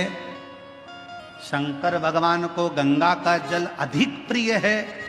तो शिव महापुराण की कथा कहती है, शंकर भगवान को तुम अपने घर का जल चढ़ा दो, शंकर भगवान को तुम्हें जो जल मिले वो चढ़ा दो, क्योंकि शंकर के ऊपर जब जल चढ़ता है, चढ़ते से ही वो जल गंगा जल बन जाता है। अलग से गंगा जल की जरूरत शिव को नहीं, शिव को अलग से गंगा जल की जरूरत नहीं। तुमने चढ़ाया, वो जल अमृत बन गया। हम तो कई बार लोगों से कहते हैं, तुम्हारे बच्चे की तबीयत खराब है, तुम्हारे बच्चे को तकलीफ है, डॉक्टर को दिखाओ। तुम्हारे घर में अगर किसी को तकलीफ है, डॉक्टर को दिखाओ। वो जांच का बोले जांच कराओ, दवाई का बोले दवाई खिलाओ, और उसके साथ एक काम जरूर करो, डॉक्टर का इलाज भी करवाओ, साथ में एक कटोरी में जल लो और जल लेकर भगवान शिव का मंत्र का उच्चारण करो। नमः शिवाय, नमः शिवाय, षडाक्षर मंत्र बोल लो, ओम नमः शिवाय, या त्र्यंबक मंत्र बोल लो, और या त्र्यंबक मंत्र ना तो श्री शिवाय नमस्तुभ्यम मंत्र का जप करते जाओ, करते जाओ। 108 बार जप कर कर जो जल है वो अपने बच्चे को थोड़ा थोड़ा पिलाना प्रारंभ करो, या उस जल से उस बच्चे के शरीर पर लगाना प्रारंभ करो। वो जल भी सिद्ध हो जाता है मंत्रों की प्रबलता। डॉक्टर को भी दिखाओ, डॉक्टर का भी इलाज करवाओ, दवाई दे दवाई खिलाओ, जांच का बोले जांच कराओ, पर साथ में शिव पर करा हुआ विश्वास, मंत्रों का उच्चारण, शिव तत्व का नाम सुख प्रदान करता है। एक पत्र है, अच्छा है।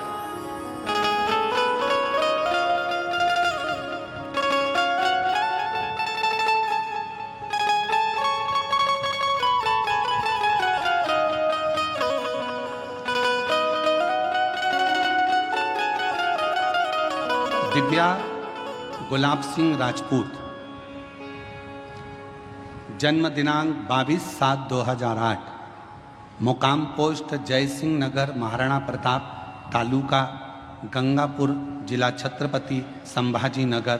मोबाइल नंबर ये है। कहीं बैठी हो? आप ही हैं? बच्ची आई है साथ? आ जाओ, ले आओ। मैं दिव्या राजपूत, बाबा की कृपा से मेरी जन्मजात एक बीमारी है किडनी की। मेरी एक किडनी पूरी बेकार है और दूसरी किडनी मेरी 20% काम कर रही है। डॉक्टर ने कहा था कि सिर्फ 2 साल तक जीवित रह सकती है, पर शिवजी पे भरोसा कर कर आज तक जीवित हूं। ये मेरे शंकर की करुणा है, मेरे शिव की उदार। गुरुदेव, पहली किडनी तो थी नहीं, दूसरी भी 20% ही बची थी, तो डॉक्टर ने मुझे 2 साल दिए थे कि अब तुम 2 साल से ज़्यादा नहीं रहो, पर बाबा की कृपा से मैं जीवित हूँ, अच्छी हूँ। गुरुदेव, मैं हर जगह कथा में पहुंची। गुरुदेव, कथा में आने का मेरा केवल एक ही काम था, क्योंकि मुझे डॉक्टर ने डायलिसिस पर डाल दिया था और डॉक्टर ने कह दिया था कि डायलिसिस चलेंगे। अब मन करता था कि डायलिसिस की जिंदगी, क्या जिंदगी। तब किसी ने कहा कि अगर पंडाल में बैठकर शिव महापुराण की कथा सुनी जाए, शिवजी को 1 लोटा जल चढ़ाया जाए, तो उसका फल जरूर मिलता है। और बाबा की ऐसी कृपा हुई, मैंने नागपुर, सीहोर, छत्रपति संभाजी नगर में कथा को सुना और वेजापुर पंडाल में भी कथा सुनने के लिए आई हूँ। बाबा, डायलिसिस की बात आई, कथा सुनने के बाद, शिवजी पे जल चढ़ाकर बेलपत्र लेने के बाद फिर मैं वापिस डॉक्टर साहब के पास डायलिसिस की जांच के लिए पहुंची, तो डॉक्टर ने कह दिया तुम्हारी रिपोर्ट पूरी नॉर्मल आ गई है, अब तुम्हें डायलिसिस की जरूरत नहीं है। पत्र को आप लोग देख सकते हो, पूरी रिपोर्ट नॉर्मल आ गई है, अब तुम्हें डायलिसिस की जरूरत नहीं है। मैं बाबा को यहाँ प्रणाम करने के लिए आई, मैं बाबा को नमन करने के लिए। और तेरी कृपा का क्या है भरोसा, कब किस पर हो जाए, जरा सी हम पर कर दो, ओ जरा सी हम पर कर एक दो। पत्र और है, अच्छा है। मेरी कृपा का क्या है भरोसा, कब किस पर हो जाए, जरा सी हम पर कर दो, ओ जरा सी हम पर कर दो। मुकाम गंगा सागर नामदेव, धूलिया डोंगर गांव, तालुका पाथरी, जिला परभणी। डोंगर गांव में हम रहते थे। हमारे को बच्चे तो हुए पर बच्चे शांत हो गए, जीवित नहीं रहे। गुरुदेव, हम वहाँ रहने के बाद में डॉक्टरों से इलाज करवाते रहे। 10 साल तक जालना में ट्रीटमेंट चालू रखा, पर उसमें भी कोई सफलता नहीं रखी। 10 साल निकल गए, 12 साल निकल गए, ऐसे वर्ष निकलते चले गए। गुरुदेव, तो भी औलाद का सुख नहीं आया। फिर किसी ने कहा कि एक बार पंडाल में जाकर कथा सुनो। हम पंडाल में जाकर बाबा को कथा सुनने प्रारंभ करा। बाबा से विनय करी, वहाँ की मिट्टी को अपने गर्भ से लगाया और बाबा से झोली पसार कर संतान का सुख मांगा। पशुपति व्रत 2 बार करे, सफेद आंकड़े की जड़ का प्रयोग 2 बार करा, और बाबा ऐसी कृपा शिव जी ने कर दी कि मेरा गर्भ ठहर गया। गर्भ ठहरा तो बाद में मालूम पड़ा कि मेरे गर्भ में 1 नहीं 2 बच्चे हैं। और बाबा की कृपा से गर्भ में 2 बच्चे, जानकर समय बीता, बच्चे ने जन्म लिया, पर एक बच्चे की स्वास्थ्य ज्यादा खराब रहा, तो भी पूर्ण भरोसा शिव जी पर था। और बाबा की कृपा से आज मेरा दूसरा बच्चा भी स्वस्थ है। 11 अगस्त 2023 को हमारे यहाँ पर बाबा की कृपा से दोनों बच्चों ने जन्म लिया। शिव जी की कृपा से दोनों बच्चे स्वस्थ हैं। दोनों का फोटो लगा रही हूँ, फोटो आप लोग देख सकते हो। और अगर बच्चे आए हों तो उनको लेकर बेलपत्र लेने के लिए आ सकते हैं। तेरी कृपा का भरोसा, कब किस पर हो जाए, जरा सी हम पर कर दो, जरा सी हम पर कर दो। जिस पर भी हो गई तेरी करुणा कृपा, वो भव पार हुआ, भव पार हुआ। पापी हो चाहे जितना, उसका भी बाबा उद्धार हुआ, उद्धार हुआ। गिद्ध अजामिल गण का जैसे, तेरे मन को भाई, जरा सी हम पर कर दो, जरा सी हम पर कर दो। बेटी की एक किडनी तो जन्म से ही नहीं है, दूसरी किडनी 20% खराब हो गई थी। डॉक्टर ने 2 साल जीवित रहने का बोला था। बाबा पे भरोसा करती करती कथा सुनना, और अभी कथा में आने से पहले 15 दिन पहले जांचें कराई। शिव जी की कृपा से किडनी ने काम करना प्रारंभ करा और अब रिपोर्ट नॉर्मल हुई। शिव की कृपा, शिव की, शंकर शंकर। और जिस पर भी हो गई तेरी करुणा कृपा, हो भव पार हुआ, भव पार हुआ। पापी हो चाहे जितना, उसका भी बाबा उद्धार हुआ, उद्धार हुआ। गिद्ध अजामिल गणिका जैसे, तेरे मन को भाई, जरा सी हम पर कर दो, जरा सी हम पर कर दो। तेरी कृपा का क्या है भरोसा, कब किस पर हो जाए, जरा सी हम पर कर दो। निवेदन करेंगे, दुनिया की दृष्टि में ये केवल शिव महापुराण की कथा है, पर कोई हमसे पूछे क्यों गुरुजी ये शिव पुराण की कथा है, हम कहेंगे ये केवल कथा नहीं है, बेटा और बेटी अपने बाप से बात कर ले शंकर भगवान से, ये वो शिव तत्व की आनंद।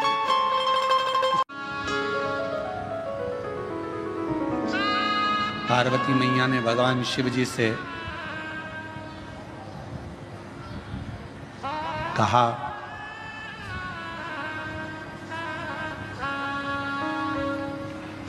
आप गंगा जी को सिर पर क्यों लिए हो, किस लिए? आप सबको मालूम होना चाहिए गंगा जी माता पार्वती जी की बड़ी बहन है।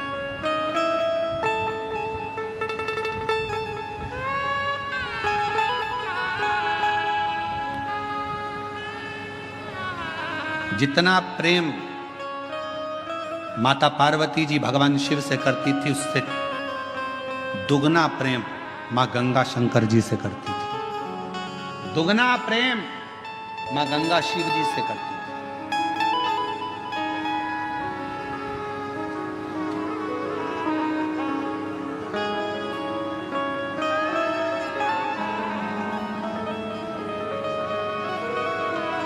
एक दिन पार्वती जी को मालूम पड़ा कि जितना स्नेह मैं करती हूँ, जितनी पूजन मैं करती हूँ, उतनी ही मेरी बड़ी बहन शिवजी से करती है, शिवजी की आराधना करती है, गंगा जी शंकर की पूजन करती है, उतनी।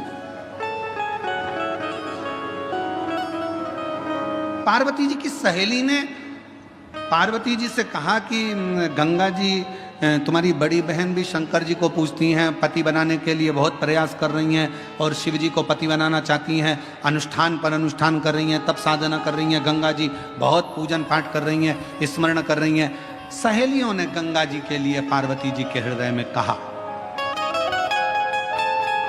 तो पार्वती जी के हृदय में थोड़ी सी क्षुब्धता उत्पन्न हुई। पार्वती जी को लगा कि ये तो गंगा जी को नहीं करना चाहिए, तुम एक काम करो, कल अपन एक काम करते हैं, गंगा जी शिवजी से दूर हो जाए उसके लिए एक प्रयास करते हैं। और पार्वती जी की सहेली के कहने पर पार्वती जी की सहेली ने एक रचना रची और पार्वती जी की सहेली ने रचना रखकर कहा कि मैंने सुना है अगर कोई संत निकल कर जाते हैं और उनके ऊपर अगर पानी डाल दिया जाए, पानी का छींटा दे दिया जाए, तो संत प्रसन्न होकर वर दे देते हैं। गंगा जी ने कान लगाकर सुन लिया कि ऐसा करने से मुझे शिव मिल सकते हैं। सामने से दुर्वासा बाबा जाते हुए नजर आते, एक संत का जाना होता, गंगा जी का पानी का फेंकना होता और फेंकने पर जैसे ही जल फेंका, ऋषिवर को क्रोध आ गया और उन्होंने कह दिया, गंगा तूने एक संत का अपमान करा है, संत का अपमान।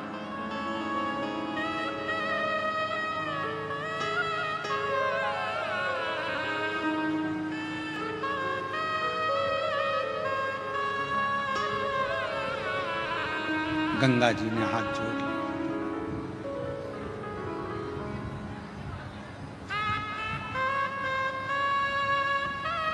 चरणों में मैं प्रणाम करती हूँ, क्षमा करिए, क्षमा करिए, मैं विनय करती हूँ, मुझे क्षमा कर। गंगा मैया ने क्षमा। समय आया, गंगा जी रोने लगी, आंखों से नीर बहने लगा। भगवान शिव ने जब पार्वती जी के सम्मुख में देखा, क्योंकि गंगा जी को क्रोध आ रहा था पार्वती जी पर कि पार्वती जी ने मुझे शिव जी से दूर करा, ये अपमान संतों का करवाया तो पार्वती ने करवाया, ये सोच लिया गंगा जी ने। तो गंगा जी बोली, पार्वती तूने मेरे साथ ऐसा करा, मैं तुझे श्राप देने को आतुर होती हूं, पर शिव जी ने रोका, पार्वती मेरी अर्धांगिनी बनेगी, इसको श्राप मत दो। गंगा रुको। गंगा ने कहा, पर मैं भी तो आपको प्रेम करती हूं, मैं भी तो आपको स्नेह करती हूं, तो मैं भी तो चाहती हूं आपको। शिव जी कहे, गंगा तुम चिंता मत करो, मेरी जितनी संतान होगी ना गंगा, सब तुम्हारे ही जल से प्रकट होगी, और दुनिया भले अर्धांगिनी मेरी पार्वती होगी, पर गंगा पार्वती अगर मेरे हृदय में रहेगी ना, तो गंगा तू मेरे मस्तक पर विराजमान रहेगी। तू चिंता मत कर, तू चिंता ना कर। क्यों चिंता कर?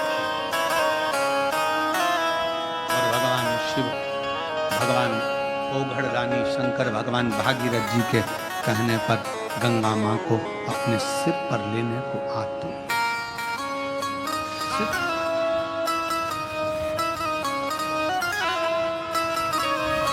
क्या नहीं देता? भागीरथ जी ने जो मांगा भागीरथ जी को दिया। लंकापति रावण ने जो मांगा वो लंकापति रावण को दिया।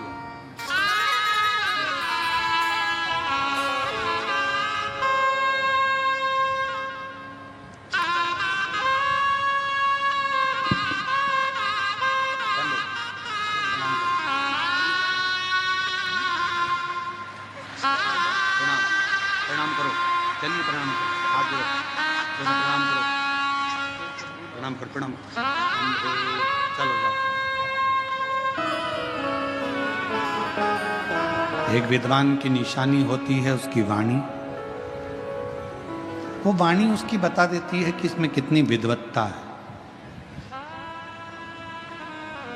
बट वृक्ष की छांव बता देती है कि बड़ का पेड़ कितना पुराना है। उस बड़ के पेड़ के नीचे की शांति बता देती है कि उसके नीचे शीतलता कितनी है। उसी तरह एक विद्वान व्यक्ति की वाणी आपको बता देती है कि उसकी वाणी की शीतलता कितनी है और उसके चरणों का सुख कितना है। अज्ञानी का दिखावा और ज्ञानी की वाणी।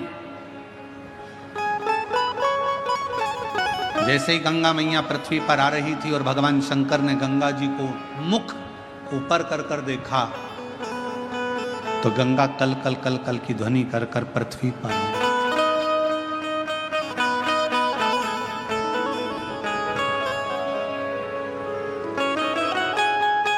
एकदम गंगा जी का नाद और तीव्र हुआ।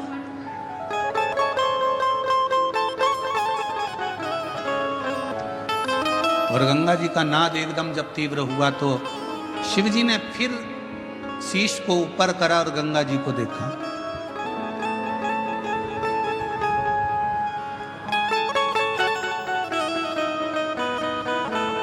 और जैसे ही गंगा भगवान शिव के जटा के करीब में आ गई तब गंगा एकदम शांत हो गई, एकदम मौन, एकदम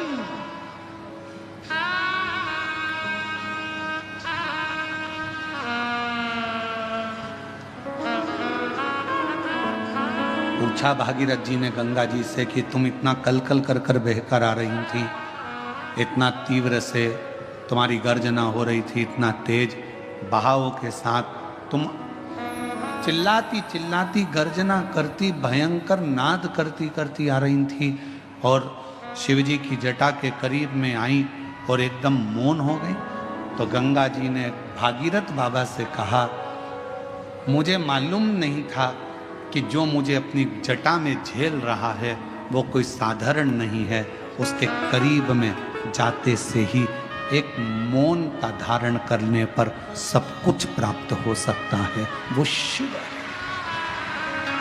वो कर्पूर गौरम करुणावतारम संसार सारम भुजगेन्द्रहारम सदा वसन्तं हृदयारविन्दे भवं भवानी सहितं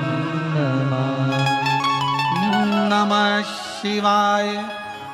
ओम नमः शिवाय।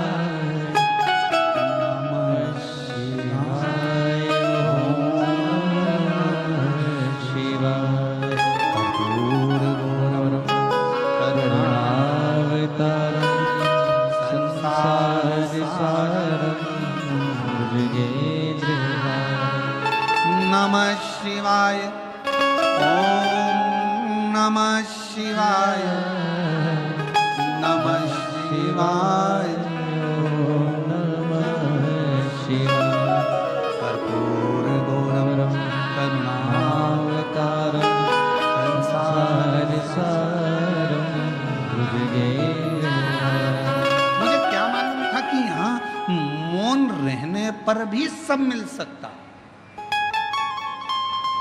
शिव महापुराण की कथा कहती है, भगवान शंकर का चरित्र कहता है, बेलपत्र की छांव में शिव जी के शिवालय में, शमशान में, 3 जगह पर अगर व्यक्ति मौन रहकर शिव को पुकारता है तो शंकर उसके ऊपर करुणा जरूर करते हैं। 3 जगह पर मौन हो जाओ। बेलपत्र की छांव में जब पहुंचो तो थोड़ी देर शांति से चुप बैठकर, अपने हाथ में माला हो तो ठीक, ना माला हो तो कर की माला हो, कर की माला भी ना हो तो घट की माला हो, भीतर से अंदर से ओम नमः शिवाय, ओम नमः शिवाय, नमः शिवाय, ओम नमः शिवाय। भीतर की माला से उसको पुकारो।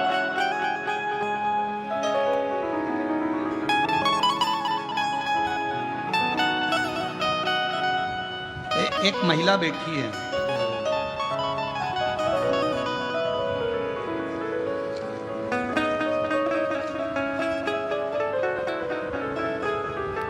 मेरा नाम गोकुल ताराचंद जी राठौड़, मुकाम पोस्ट तहसील, कन्नड़ जिला छत्रपति संभाजी नगर की रहने वाली हूँ। कोटि कोटि प्रणाम करती हूँ। मेरा मोबाइल नंबर ये है। मेरा एक ही बेटा था, उसका नाम दर्शन था।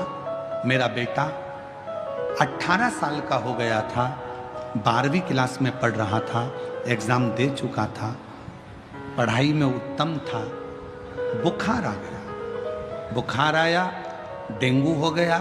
छत्रपति संभाजी नगर के हॉस्पिटल में बताया, बुखार आया, डेंगू हुआ और संभल नहीं पाया और मेरा 18 साल का लड़का मर गया।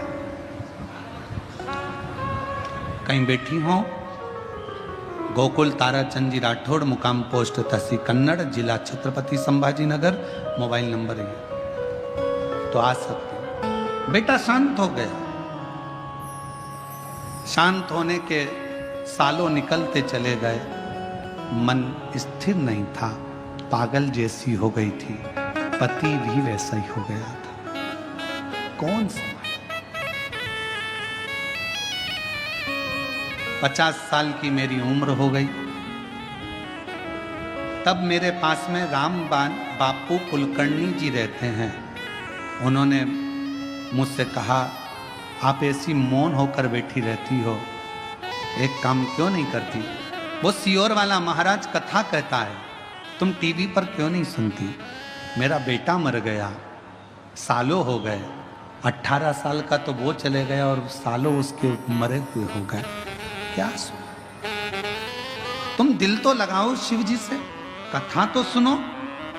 कथा सुनना प्रारंभ करा, फिर मन में आया कि सियोर वाला महाराज कहता है कि कथा जहां हो और तुम्हारे नजदीक में हो तो वहां के पंडाल में जाकर अगर कुछ मांगोगी तो मिलेगा जरूर।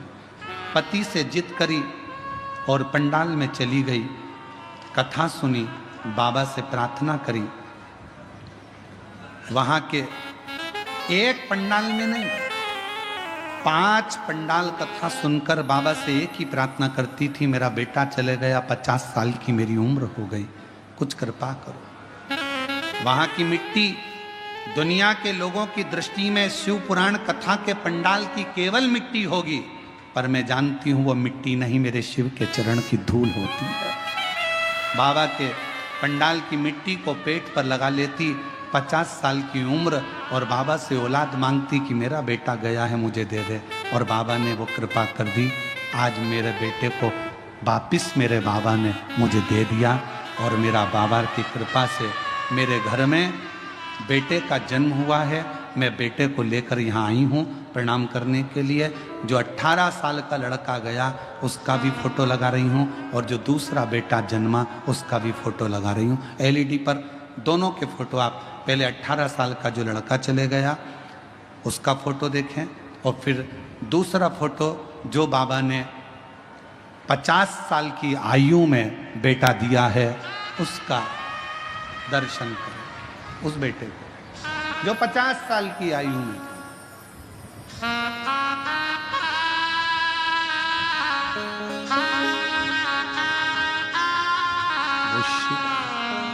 शिव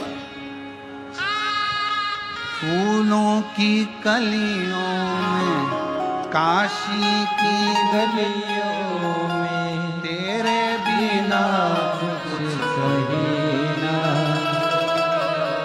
तेरे बिना भी क्या जीना, तेरे बिना भी क्या जीना। हमारे तेरे बिना भी क्या जीना।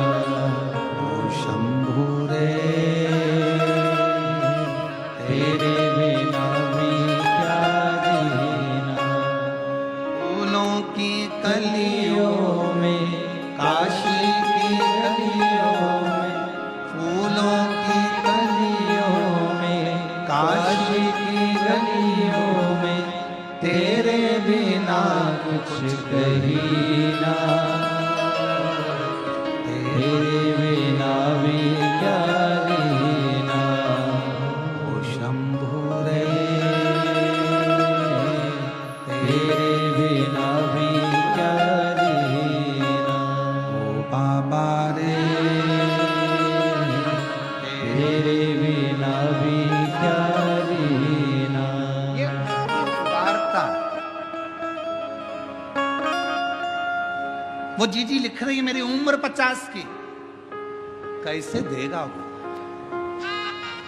पर खाली ना जाता कोई दर से तुम्हारे, जो जैसा आया, जिस भाव से आया। ये कथा का पंडाल नहीं, मेरे बाबा का निज निवास है। शिव पुराण कथा में शिव जी ने तुमरुका जी की साक्षी में चंचुला देवी को वचन दिया है। चंचुला पृथ्वी पर जहां शिव महापुराण की कथा कलयुग में होगी, मैं 12 ज्योतिर्लिंग छोड़कर, कैलाश छोड़कर 7 दिन वहां निवास करूंगा, मैं वहां निवास करूंगा।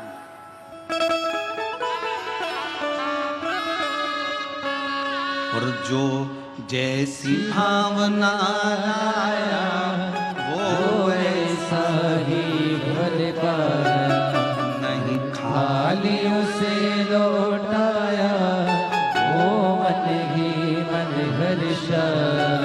और कर दिया माला माल काशी वाले ने खा दिया भंडार, काशी वाले ने कर दिया माला, माला माल काशी वाले ने लुटा दिया भंडार, काशी वाले ने। जो जिस भावना से आया, जैसी भावना उसकी, उस भावना से शिव मिला उसको।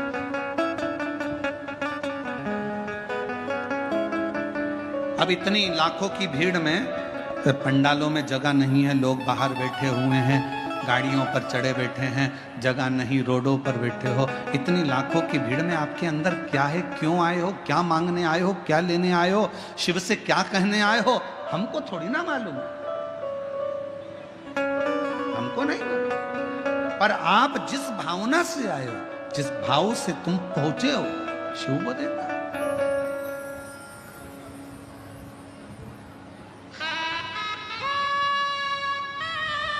शिव प्रदान करो, शिव देता है।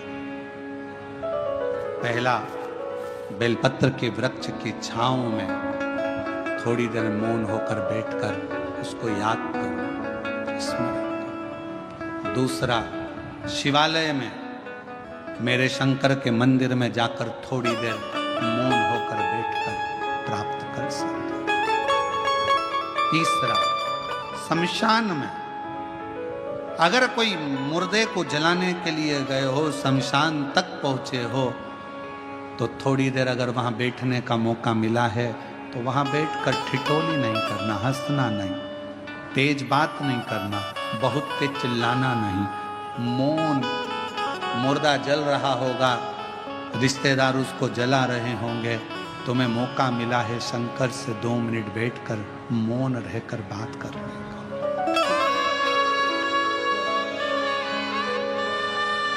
आज के जमाने में लोग शमशान में भी अगर जाकर बैठते हैं तो इतनी ठिठोली, इतनी बातें करते हैं, इतना हंसते हैं। कोई गुटखा खाता, कोई पानी पीता, कोई कुछ करता। आधे से ज़्यादा एंजॉय तो लोग मसान में कर लेते हैं। मौका मिले, सेवा करने का मौका मिले तो कथा, अगर आपके नज़दीक में शिव पुराण की कथा हो रही है, सेवा करो। जैसे कई माताएं पानी की बोतल लाती हैं, कोई पाउच लाता है पानी का, कोई टॉफ़ी लाता है, कोई बिस्कुट लाता है, कोई खाने का सामान लाता है। हम इधर रोड से आते हैं, हमने देखा कि वहाँ पर राजस्थानी माहेश्वरी समाज की ओर से स्टॉल लगा हुआ है। लोगों को कभी खिचड़ी, कभी पोहा बांट रहा है। इधर तो हम गए नहीं, तो हमको मालूम नहीं। 4-5 रोड हैं, हम कोई एक ही रोड से, जजमान हमारे को जिस रोड से ले जाते हैं वहीं से चले जाते हैं। हमने देखा और ये विश्वास कहता है, जैसे इधर राजस्थानी महेश्वरी समाज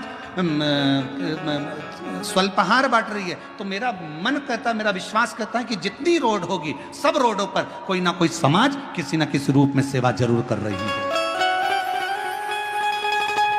कहीं पे सेन समाज बैठी है तो वो कटिंग दाढ़ी फेरी कर रही है, कहीं पर कोई बैठा है, कहीं किसी रूप में बैठे हैं।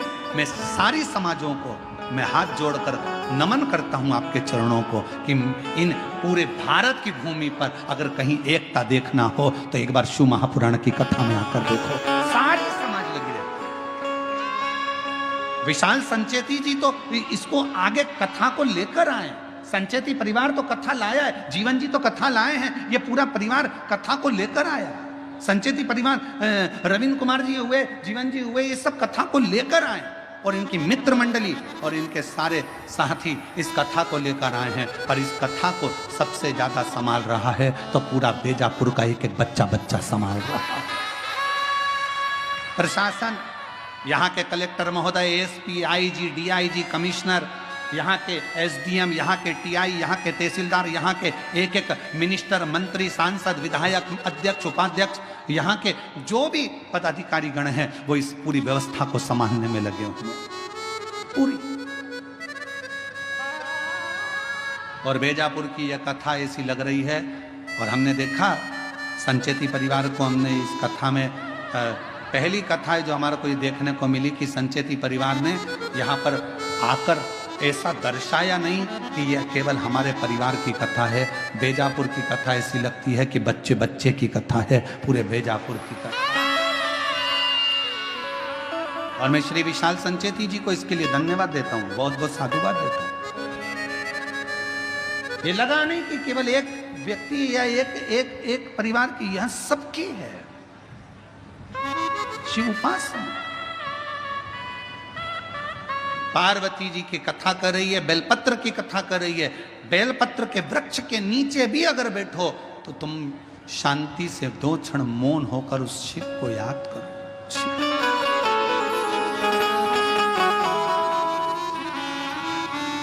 आप शंकर जी के मंदिर जा रहे हो तो उस शिव को याद करो। एक बहन ने अपना फोटो लगाया है कावड़ यात्रा का, सीहोर का।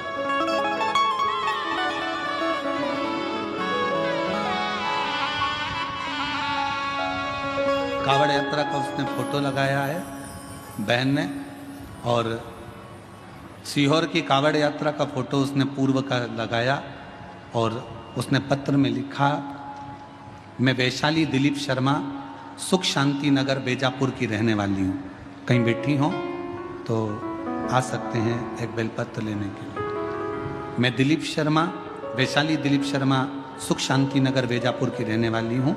मेरा मोबाइल नंबर ये है। कुबेरेश्वर धाम में कावड़ चढ़ाने का क्या फल मिलता है, कोई मुझसे पूछे। आपने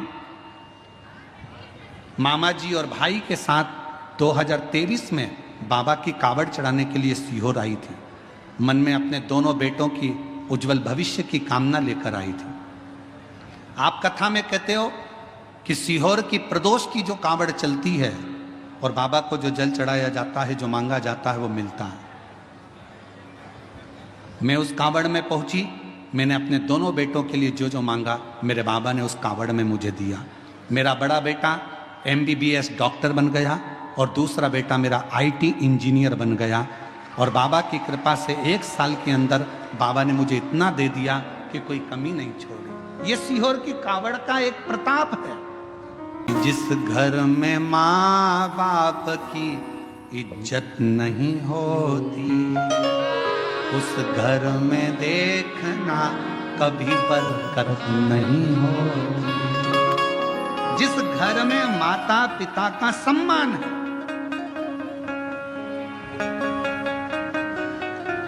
माता पिता का जिस घर में सम्मान, और फिर कहूं, पत्नी अगले जन्म में मिलेगी, बच्चे अगले जन्म में मिलेंगे। तुम जो जन्म लोगे हर जन्म में तुम्हें पत्नी भी मिलेगी।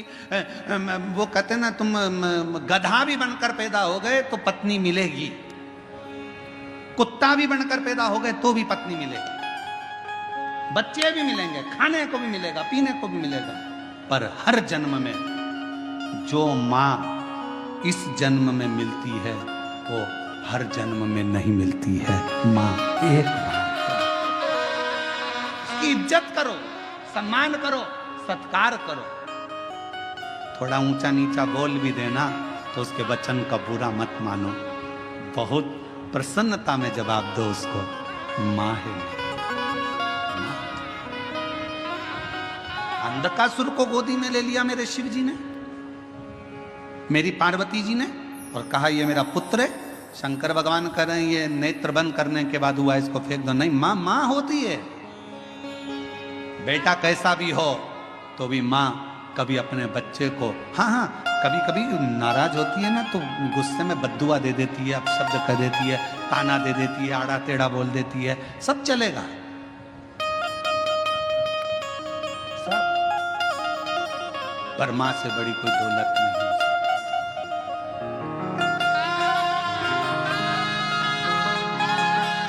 वो कहते माँ बच्चों की जान होती है, माँ बच्चों की जान होती है। वो होते हैं किस्मत वाले जिनकी माँ होती है। कितनी शीतल कितनी प्यारी प्यारी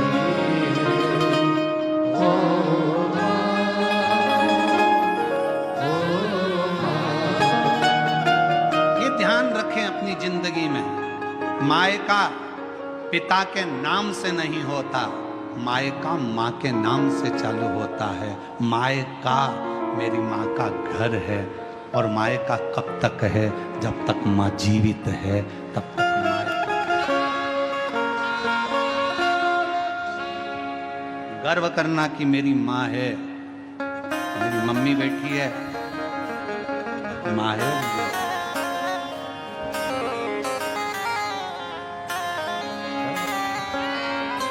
अंधकासुर को बड़ा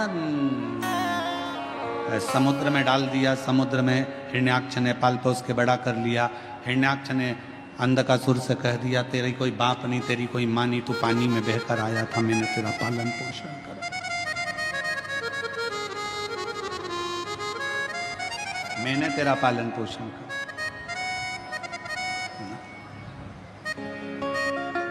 हिरण्याक्ष मर गया, वराह भगवान ने उसके प्राणों को हर लिया। अंधकासुर ने ब्रह्मा जी का तप करा, वर मांगा, मैं मरूं ना, हो नहीं सकता मरना तो वर दो, जिस दिन मैं अपनी मां को गलत दृष्टि से देखूं उस दिन मेरे प्राण छूटे।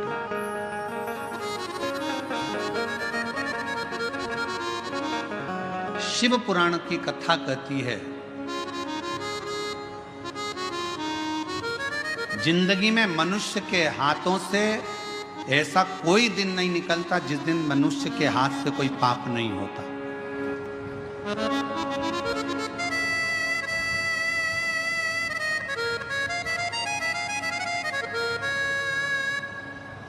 ऋषभ देव जी महाराज का चरित्र श्रीमद् भागवत कथा में आता है, तो ऋषभ देव जी महाराज के चरित्र में 4 स्थान पर पाप होने का क्रम बताया।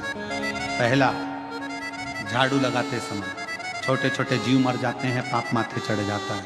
ऋषभ देव जी महाराज का चरित्र श्रीमद् भागवत में कहा। दूसरा, कपड़े धोते, नहाते, बर्तन धोते समय छोटे छोटे जीव मर जाते हैं, पाप माथे चढ़ जाता है। तीसरा, अग्नि जलाते समय, गैस जलाते समय, चूल्हा जलाते समय, लाइट जलाते समय छोटे छोटे जीव मर जाते हैं, जिसका पाप माथे चढ़ जाता है।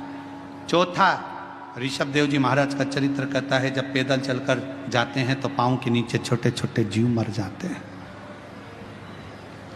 श्रीमद् भागवत में ऋषभ देव जी महाराज का चरित्र कहता है कि 4 स्थान पर हर व्यक्ति से पाप होता है। हर व्यक्ति के मस्तक पर पाप की गठरियां बंधी होती है, पर वो पाप कहां समाप्त होता है? शिव महापुराण की कथा कहती है, जब हम किसी बेलपत्र के वृक्ष के नीचे से निकल कर चले जाते हैं तो हमारे मस्तक पर चढ़ा हुआ सारा पाप एक क्षण में समाप्त हो जाता है। एक क्षण में बेलपत्र के वृक्ष की छांव हमारे संपूर्ण जीवन के पापों को समाप्त कर देती है। इसीलिए रोज पाप होता है तो रोज बेलपत्र के वृक्ष के नीचे 1 लोटा जल चढ़ाया करो, या बेलपत्र के वृक्ष के नीचे से निकल कर जाया करो। अपने मोहल्ले में, अपनी कॉलोनी में अगर कोई बेलपत्री का पेड़ हो तो तुम्हें जाना उधर से है तो पति से कहना इधर से ले चलो, उसकी छांव में से थोड़ा सा निकल कर चले जाएंगे तो हमारी जिंदगी के पाप करना समाप्त हो। अंधकासुर ने मांगा कि मां को गलत दृष्टि से, उसको मालूम नहीं था कि पार्वती मेरी माता है, और पार्वती मैया को ही गलत दृष्टि से देख लिया। शिव जी ने काल भैरव को प्रकट कर कर उस अंधकासुर को समाप्त। मां होती, किसी को भी गलत विचार से, गलत दृष्टि से, गलत भाव से कभी ना बोलो। जगत में एक बात याद रखना, अपनी माता हो या किसी दूसरे की माता हो, किसी भी माता के लिए कभी गलत ना तो लिखना, ना पढ़ना, ना सुनना, क्योंकि जगत की प्रत्येक माँ अपने बच्चे को गर्भ में रखती है, और वो गर्भस्थ रखने वाली माँ कोई साधारण नहीं है। मात्र समय आया, आगे बाबा के सुंदर चरित्रों का वर्णन हुआ। भगवान विदल उत्पल को भगवान संहार करते हैं तो भगवान शिव का एक नाम कुंदकेश्वर महादेव पड़ जाता है। भगवान श्री कुंदकेश्वर पधार रहे हैं, जोरदार ताली बजा उनका